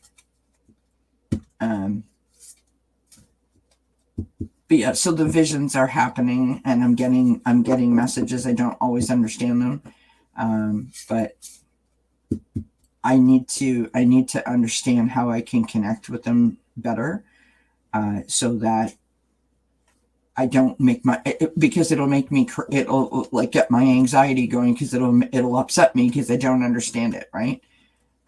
So Cartomancy, I didn't even see that pop up. I swear I'm not even really, I'm watching the chat, but I'm not. I'm like, at this moment, I didn't even know you were still here, love. Glad that you're here, my friend. And yes, that would be awesome to have a chat about that, my friend. If you're around this weekend, I'm going to hit you up. That's what Ascension Energy Shift is about. Yeah.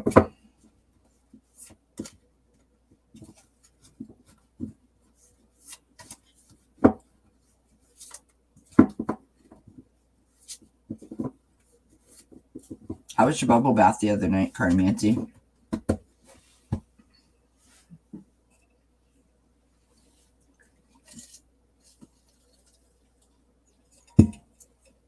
Okay. Good.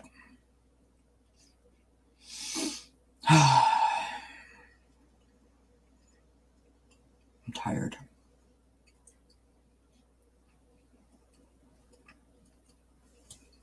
Oh, you were saying, okay, about the other thing, and then great. Gotcha.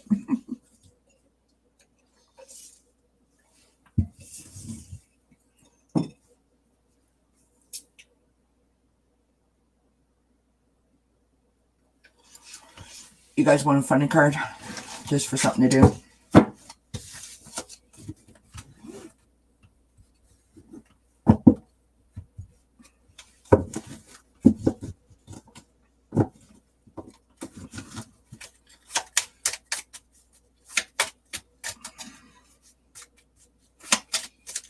Andrea, do you want a funny card? Cartomancy, you want one? It says that there's 4 people here, so I'm not sure who else is here. But whoever else is here, if you want a funny card, let me know.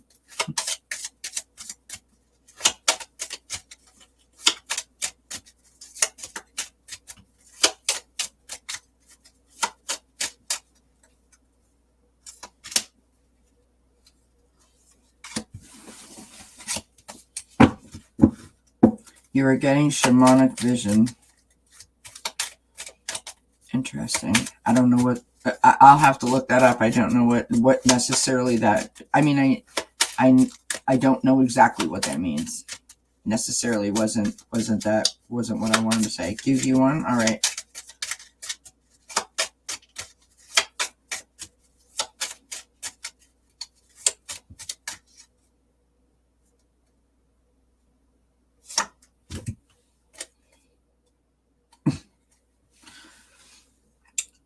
I've got give that shit up.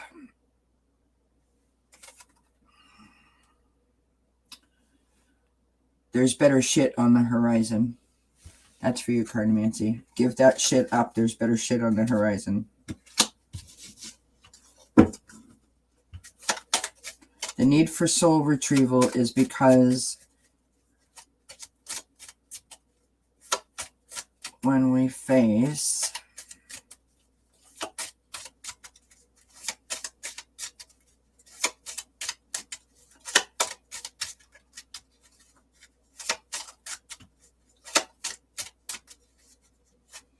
So, Andrew, do you mean that, so the soul retrieval is like sort of getting that part of your stuff back? You know, getting trauma, a piece of soul energy steps away so we stay on the planet. Oh, okay. Yep. All right, I gotcha. Interesting.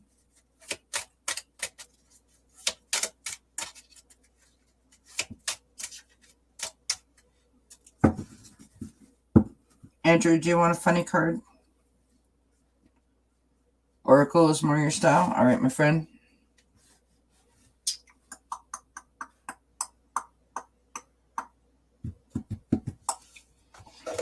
All right. I'll pull from the Sacred Traveler for you.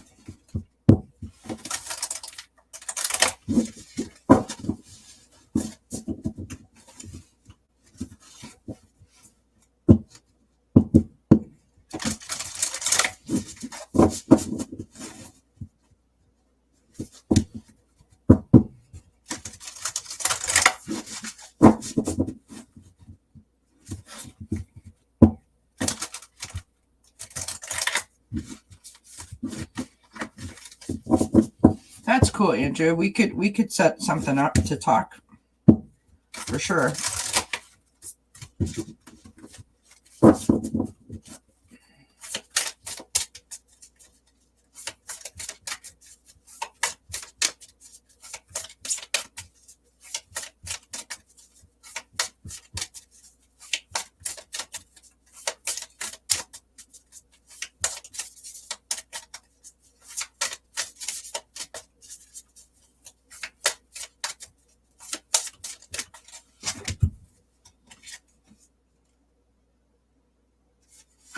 Interesting.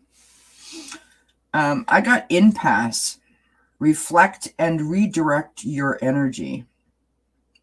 Reflect and redirect your energy.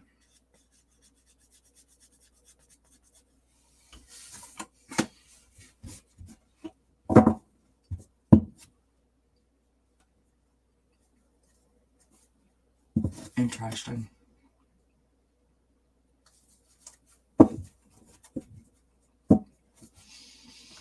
All right, my friends, I'm going to call it a night. I'm getting tired. I got lots of work I have to do tomorrow, and then I've got my show with Jean on Sunday. So thanks for hanging out with me. Thanks for it's 2:22 a.m. Woo, woo, woo, woo, woo, woo.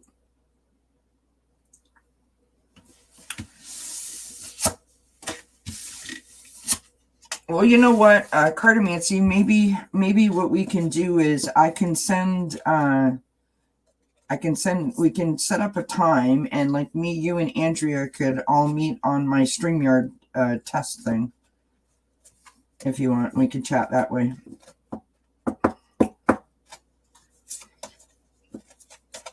If you want to do it like that. Anyways, I'm going to let you guys go. Cool, Andrea. Very cool. All right, my friends, I'm going to say goodnight. Thank you so much for being here with me. Thank you for your love and your support and for participating in the chat. You guys are awesome. And I thank you very much for being with me. I will see you on Sunday at 2:30 p.m. Eastern Time. Sun Psychic Jean will be here. Don't forget.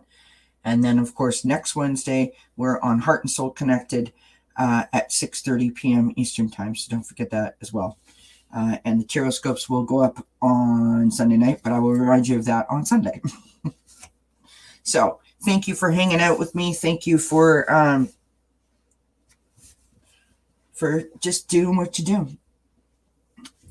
Oh, gosh, I'm so stiff. My feet are like blocks of ice. Oh, jeepers.